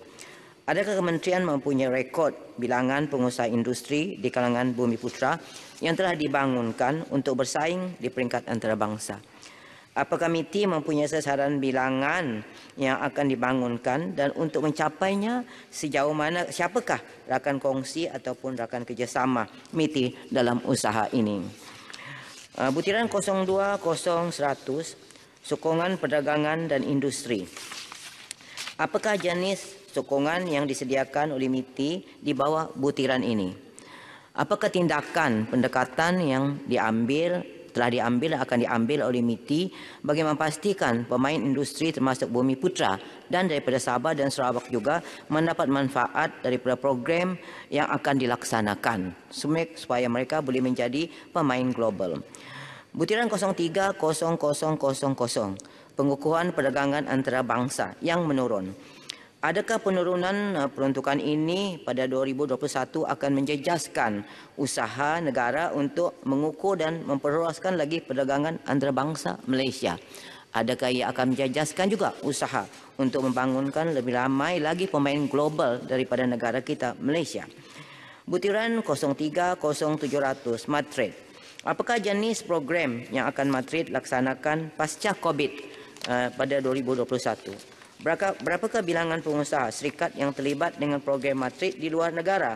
Dan negara manakah yang disasarkan oleh Madrid bagi tahun 2021? Dan berapa banyakkah pengusaha-pengusaha khususnya daripada kalangan Bumi Putra yang akan terlibat dalam usaha Madrid ini? Butiran 050400 Halal Development Corporation yang meningkat hanya 2 juta saja. Mengikut maklumat yang saya baca, pasaran halal global akan meningkat ke USD 3 trilion menjelang 2023. Dipahamkan hanya 21% daripada syarikat yang mempunyai sijil halal terlibat mengekspor dalam global supply value chain dengan izin. Jadi saya ingin tahu apakah tindakan seterusnya yang akan dilakukan oleh MITI bagi membawa lebih ramai syarikat-syarikat Bumi Putra dan lain-lain syarikat negara Malaysia untuk mengambil peluang yang terbuka luas bagi meramaikan lagi bilangan pemain antarabangsa dari kalangan orang Malaysia dalam industri halal global ini. Dan sejauh manakah kolaborasi di antara Madrid, HDC dengan MARA yang melaksanakan program Get to Global bagi memastikan usahawan Bumi Putra dibangunkan menjadi pemain global, usahawan Bumi Putra termasuklah daripada Sabah dan juga daripada Sarawak. Apakah usaha untuk memadankan syarikat-syarikat Bumi Putra Malaysia dengan syarikat-syarikat dengan pemain global yang telah establish dengan izin? Adakah penambahan 2 juta ini mencukupi untuk kita membangunkan lebih ramai lagi pemain global daripada Malaysia, khususnya kaum Bumi Putra, syarikat Bumi Putra akan terlibat di peringkat antarabangsa, memandangkan industri halal ini, produk halal ini dijangkakan dalam 1 dekad akan mencapai $30 trilion. Oleh kerana itu ini ada satu peluang dan ruang untuk kita menambah ramai lagi usahawan-usahawan daripada kalangan daripada Malaysia, Bumi Putra dan juga bukan bumi untuk terlibat dalam industri yang akan menyumbang kepada begitu besar ekspor daripada negara kita.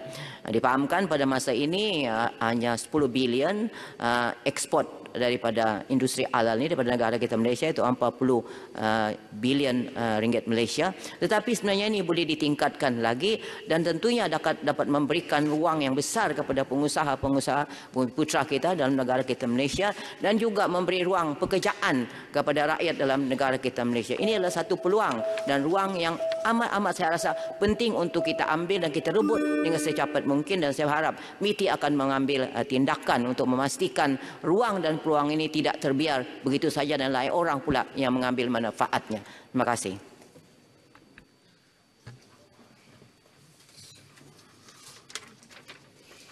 Saya menggunakan kuasa saya sebab saya ada permohonan 5 minit yang berhormat Langkawi.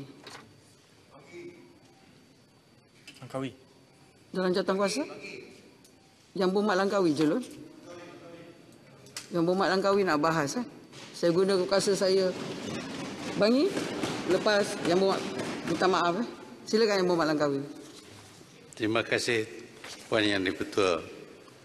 Saya ingin bertanya kepada Menteri berkenaan MITI berkenaan dengan butiran 020000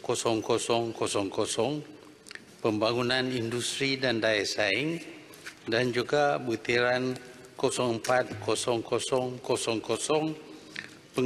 pengukuhan pelaburan berkualiti.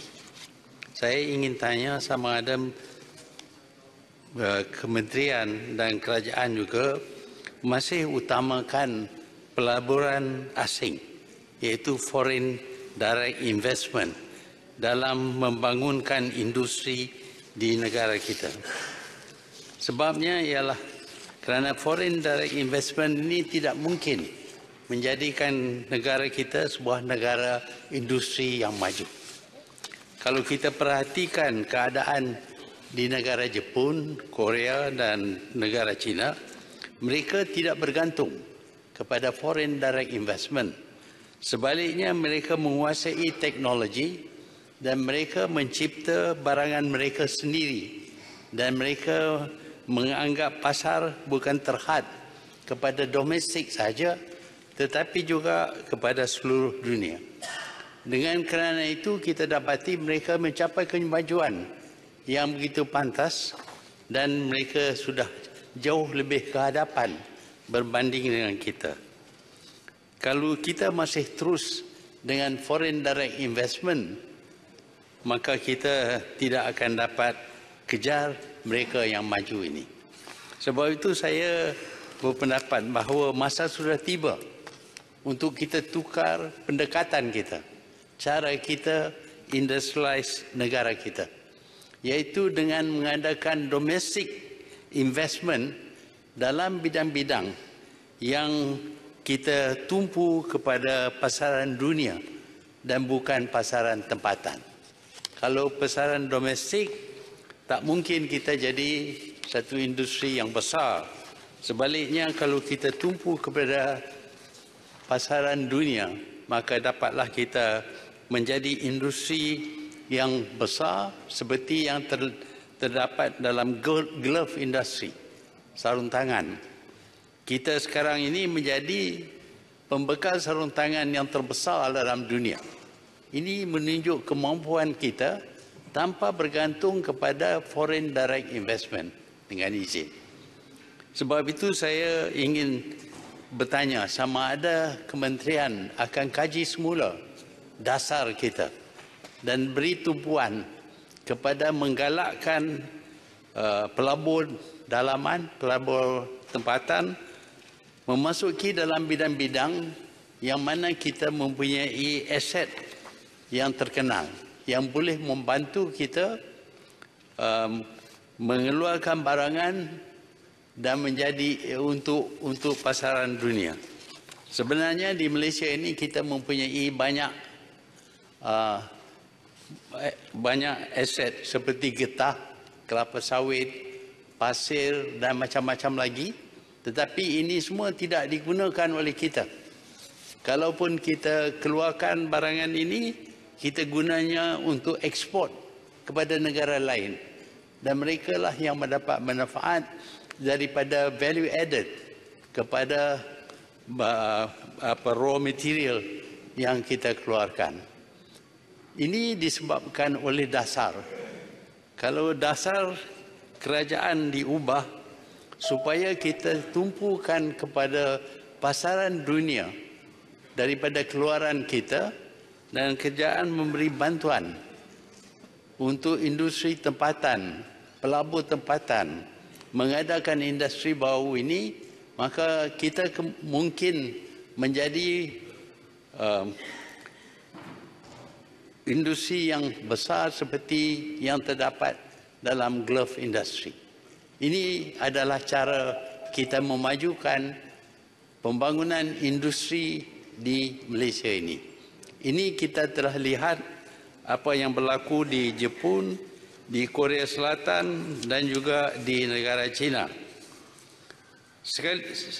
Perkara lagi ialah berkenaan dengan sikap kita terhadap pelabur. Saya dapati bahawa kita tidak begitu menggalakkan pelabur. Apabila ada pelabur yang membuat cadangan tertentu, maka kita mencari sebab kenapa pelabur itu tidak boleh melabur di Malaysia. Satu kes yang terlibat dengan pelabur daripada Langkawi, iaitu ada cadangan untuk melabur sebanyak 500 juta ringgit untuk keperluan pelancongan di Langkawi. Tetapi kita dapati bahawa sehingga sekarang ini belum dapat kelulusan daripada pihak otoriti dalam kerajaan. Demikian juga ada satu pelaburan untuk menternak udang galah di ladang-ladang padi di tepi dengan kawasan padi. Tetapi sehingga sekarang tak dapat diluluskan kerana kononnya udang galah ini tidak pernah dikeluarkan di Malaysia. Jadi dengan kerana tak pernah, maka kita tak lulus. Sebaliknya, udang galah ini adalah untuk negara China, bukan untuk kita. Kita akan keluarkan, pasaran sudah tentu ada di negara China, dan pelabur daripada China juga berminat dalam bidang ini. Tetapi sehingga sekarang ini kita belum dapat kelulusan. Kononnya kerana udang galah ini tidak pernah dimakan oleh kita. Jadi kalau kita mempunyai sikap yang semacam ini, maka sukarlah bagi kita untuk memajukan industri di dalam negara kita. Selain daripada itu, ada satu rancangan besar pembangunan di Kuala Lumpur. Rancangan ini telah diluluskan oleh kerajaan terdahulu. Sekarang ini dibatalkan. Jadi kalau kita dapati pelabur tidak boleh yakin kebenaran yang diberi itu tidak ditarik balik, maka mereka tidak akan melabur di Malaysia. Saya minta supaya kerajaan menerangkan kenapa kontrak yang sudah pun ditandatangani ditarik balik oleh pihak kerajaan. Entah sebab-sebabnya saya tak boleh nak teka, tapi itulah yang berlaku. Saya berpendapat bahawa cukai atas rokok dan bahan-bahan yang menggunakan tembakau, kononnya pada 1 hari bulan Januari ini cukai akan dikenakan Langkawi sebagai pulau bebas cukai. Tidak boleh lagi dapat nikmat daripada penjualan rokok dan sebagainya. Kalau ini dilakukan, maka sudah tentu industri pelancongan di Langkawi akan terjejas. Waktu ini pun pelancongan sudah berkurangan banyak kerana Langkawi sendiri adalah hijau, iaitu tidak adalah bebas daripada penyakit COVID-19 ini. Tetapi oleh kerana banyak tempat di daratan tidak bersih daripada COVID-19, maka pelancong ke Langkawi daripada daratan tidak dapat pergi ke Langkawi. Ini merugikan Langkawi dengan banyak. kita harap kalaupun pelancong itu datang daripada kawasan merah, tetapi kalau mereka didapati bebas daripada COVID-19, maka sepatutnya mereka dibenar pergi ke Langkawi.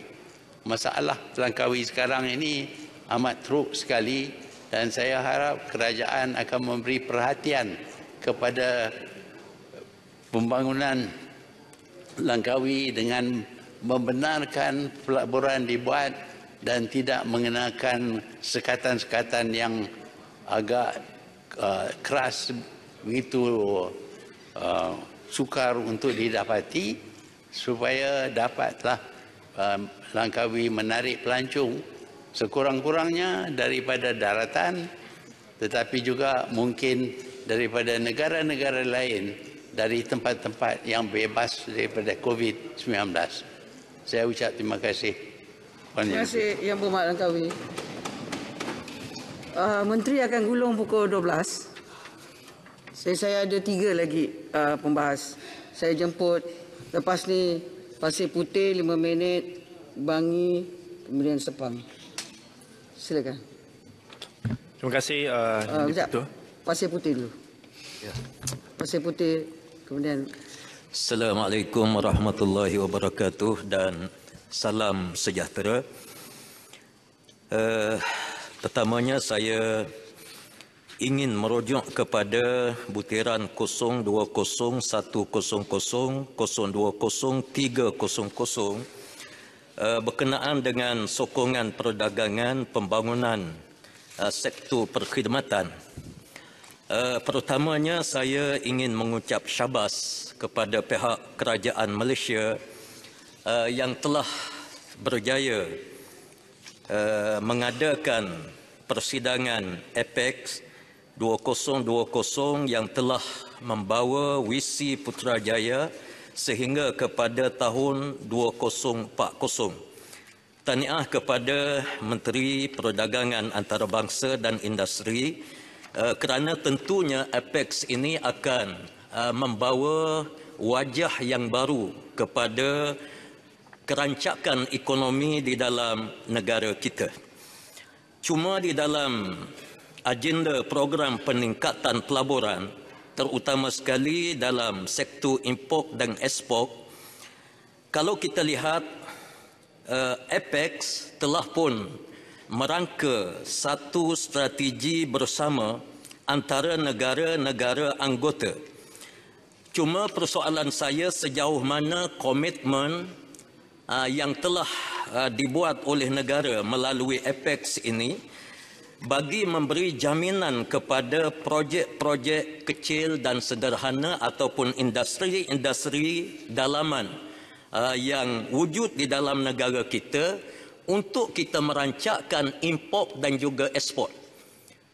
Saya juga sama sebagaimana yang disebut oleh Langkawi sekejap tadi, bahawa negara kita ini perlu kepada satu pembangunan teknologi tersendiri.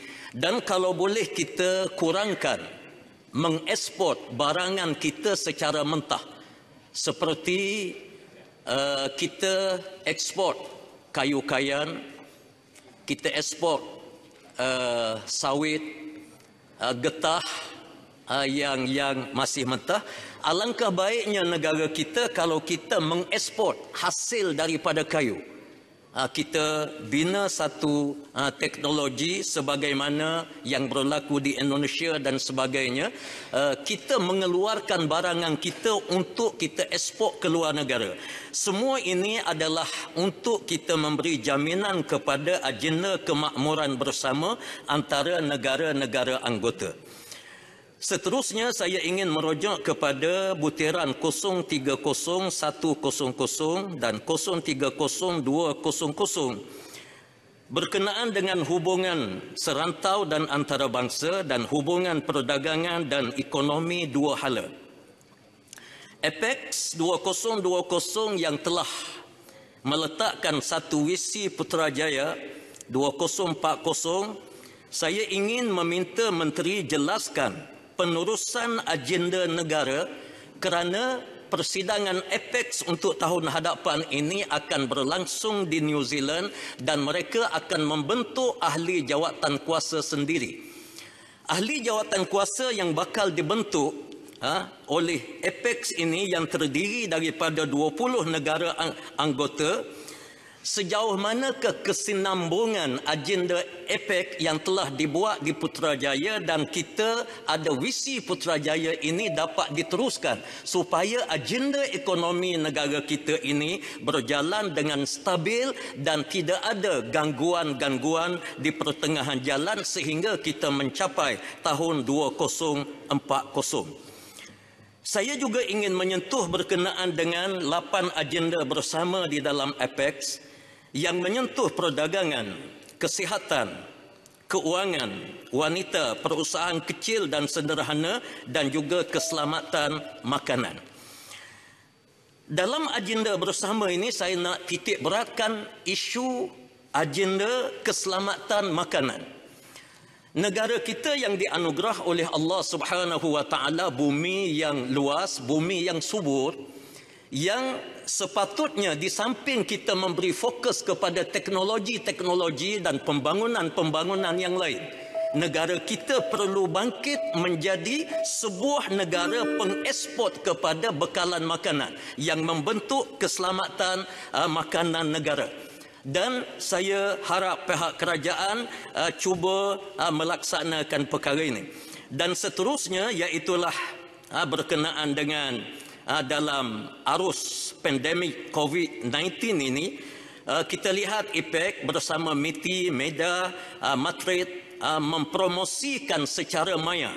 Soalan saya, sejauh mana e-business matching yang dibuat ini dengan izin lebih jimat dan lebih berkesan dan dia memberi efek yang baik kepada pulangan untuk negara kita. Dan saya mengucapkan syabas kerana MITI berjaya mengadakan tanda tangan perjanjian kerjasama ekonomi komprehensif serantau RCEP di kalangan 15 negara.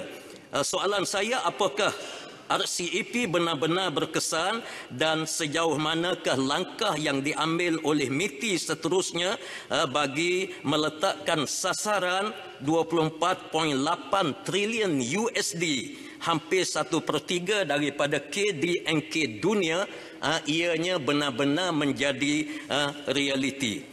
Dan yang terakhir 03040 dasar rundingan pelbagai hala, saya ingin bertanya kepada pihak kementerian, selain daripada kita melibatkan diri dengan forum negara-negara luar yang dianjur oleh negara luar, sejauh manakah persiapan dan perancangan kita yang rapi untuk kita mengadakan forum di peringkat antarabangsa ataupun di peringkat Asia, yang mana forum yang dianjurkan oleh kita ini kita mempunyai strategi yang kukuh untuk membina ekonomi negara kita yang mampan, yang menyeluruh di masa hadapan untuk generasi hadapan. Terima kasih banyak kepada Datuk Seri Pengerusi. Sekian, terima kasih. Yang berhormat Bangi. Terima kasih Tuan Yang di-Pertua. Butiran 040300 Maida. Saya nak tanya Menteri, pada masa Pakatan Harapan jadi kerajaan, NCI 1 dan NCI 2 telah ditubuhkan, di mana NCI 1 dipengerusi oleh Menteri Kewangan dan juga Menteri MITI bersama, dan NCI 2 dipengerusi oleh KSP dan juga pengerusi Maida bersama. Tujuan untuk menubuhkan NCI 1 dan 2 ini adalah untuk mempercepatkan pelulusan pelaburan seperti yang dikatakan oleh Langkawi tadi. Jadi saya nak tanya Menteri, adakah proses NCI 1 dan NCI 2 sedang berjalan, dan berapa kali NCI 1 yang dipengerusi oleh Menteri Kewangan dan Menteri MITI telah berada untuk meluluskan pelaburan? Itu nombor 1. Butiran kedua ialah 050600 Invest KL. Semasa Pakatan Harapan menjadi kerajaan, satu saluran khas pelaburan China ataupun China Special Channel telah dilaksanakan di bawah Invest KL, khusus untuk menarik pelaburan dari China. Apakah status China Special Channel ini, dan adakah ia dibatalkan ataupun dipindahkan ke agensi yang lain? Butiran seterusnya ialah 0600100 persidangan APEC 2020. Untuk makluman Dewan Yang Mulia ini, peruntukan asal untuk APEC pada tahun bajet 2020 adalah 300 juta ringgit. Jadi saya rasa apabila persidangan APEC ini dijalankan secara maya, ada banyak penjimatan kos. Termasuk kos pengangkutan boleh dikurangkan, kos keselamatan boleh dikurangkan dan sebagainya. Jadi saya nak tanya Menteri, soalannya pertama ialah berapa banyak penjimatan perbelanjaan APEC 2020 telah didapati. Ini boleh dijadikan sebagai satu anggaran lah. 300 juta saya rasa memang tak dibelanjakan. Jadi berapa penjimatan telah didapati akibat daripada menjalankan APEC secara maya, dan lebih penting, kalau ada penjimatan pada tahun 2020, kenapa pada tahun bajet 2021 masih lagi ada peruntukan sebanyak 25 juta untuk persidangan APEC? Ini bukan untuk pergi ke luar negara ataupun pergi ke mana-mana tempat. Boleh mencelah sedang. Okey, Tuan. Okey. Bangi. Bangi. Adakah Yang Berhormat sedar bahawa pada tahun depan APEC ini akan dihostkan oleh New Zealand. New Zealand dah pengurusi. Dan mereka juga telah mengisytiharkan yang persidangan itu akan diadakan secara maya juga. Tapi kenapa perlu 25 juta untuk mengadakan satu persidangan secara maya? Dan adakah juga Yang Berhormat Bangi bersetuju kita harus berhemah untuk membelanjakan duit, di mana peruntukan pada tahun ini begitu paling besar dalam sejarah, dan adakah sepatutnya duit ini disalurkan tempat yang lebih bermanfaat? Saya memang bersetuju dengan pandangan Yang Berhormat Tuan. 25 juta saya rasa boleh dibelanjakan di tempat yang lain dengan secara yang lebih berhemah, seperti di Kementerian Kesihatan untuk frontliners dan sebagainya. Dan untuk makluman yang Dewan Yang Mulia ini, sebenarnya peruntukan untuk pergi ke luar negara itu telah dibangkitkan oleh Yang Berhormat Pontian tadi. Kalau nak pergi ke mana-mana negara pun di bawah persidangan APEC ini, mungkin bukan di New Zealand tetapi di negara yang lain, bukan masuk ke dalam butiran persidangan APEC, dan memang tidak akan memakan perbelanjaan sejumlah 25 juta. Jadi saya setuju dengan apa yang dikatakan oleh Tuan tadi, pindahkan kepada kementerian yang memang memerlukannya. Butiran yang terakhir sekali ialah di bawah P24 50000 iaitu dasar National Industry 4.0. Pada bulan September, Yang Berhormat Gombak telah mengumumkan penubuhan satu National Council on IR 4.0. Saya nak tanya Yang Berhormat, berapa kali National Council on IR 4.0 ini telah bermesyuarat sejak ia ditubuhkan pada September 2020, dan juga rujuk kepada dasar National Industry 4.0 ataupun Industry Forward. Saya nak Yang Berhormat menyatakan projek dan jumlah projek, nombor projek dan juga belanjaan untuk Business Intervention Funding bagi tahun 2020 setakat ini. Ini adalah satu langkah.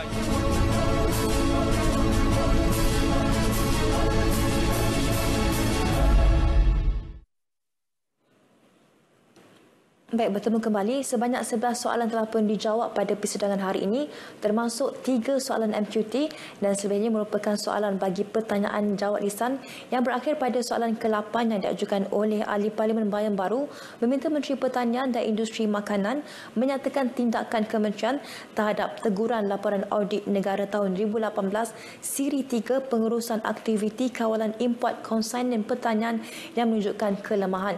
Dan soalan tersebut telah pun dijawab oleh Timbalan Menterinya Datuk Seri Ahmad Hamzah. Baik, selain itu saya akan kongsikan soalan-soalan yang menjadi tumpuan Dewan pada hari ini. Antaranya, anak kepada wanita warga negara tempatan yang berkahwin dengan warga negara asing dan melahirkan anak di luar negara tidak akan mendapat kewarganegaraan Malaysia secara automatik meskipun perkahwinan tersebut diiktiraf. Timbalan Menteri Dalam Negeri Datuk Seri Dr. Ismail Muhammad Said berkata, ini bagi mengelakkan anak berkenaan mendapat 2 kewarganegaraan kerana ia melibatkan soal keselamatan dan kedaulatan negara. Sehubungan dengan itu, kedua-dua lelaki dan wanita warga negara Malaysia boleh memohon kewarganegaraan Malaysia bagi anak mereka yang lahir di luar negara di bawah Perkara 14 dan Perkara 15/2 Perlembagaan Persekutuan.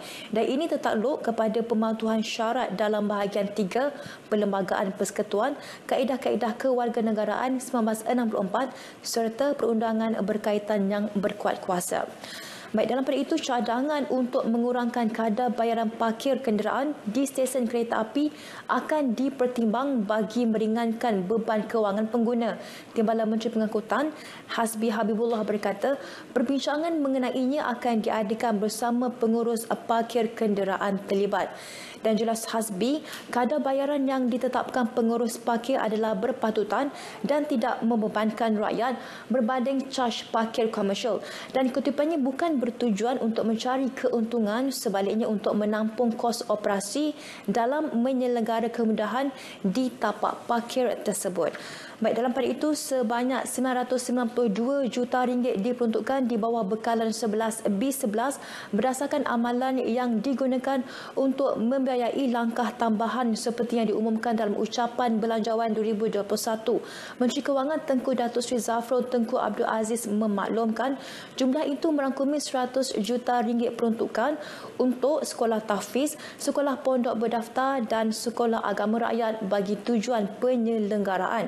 Selain itu, peruntukan itu juga digunakan untuk perluasan subsidi pengangkutan awam bas, geran untuk taska dan juga pusat ekonomi warga emas serta perkhidmatan ATM bergerak bagi kawasan pedalaman khususnya di kawasan Sabah dan juga Sarawak. Baik, setiap permohonan pemilikan senjata api termasuk bagi tujuan membasmi musuh tanaman perlu melalui tapisan ketat oleh pihak polis. Hanya individu yang benar-benar memerlukan dan berkelayakan akan diberi kelulusan pemilikan lesen atau permit senjata api. Dan bagi pemilik kebun yang berdepan ancaman musuh tanaman namun tidak memiliki lesen atau permit senjata api, mereka boleh mendapatkan bantuan daripada Jabatan Pilihan atau anggota rela setempat. Baik, bagi anda yang ingin mengikuti persidangan Dewan Rakyat, anda juga boleh melayari laman sawang myclick.rtm dan .gov.my atau menerusi aplikasi di telefon pintar ATM Mobile. Dan untuk pukul 1 tengah hari nanti bersama dengan rakan saya Andy Reza Rohadian dan Muhammad Cina Sami, Berita Parlimen 10.30 malam bagi liputan yang lebih menyeluruh mengenai persidangan hari ini. Sekian saja langsung dari Parlimen, saya Syamira Sufri. Salam hormat.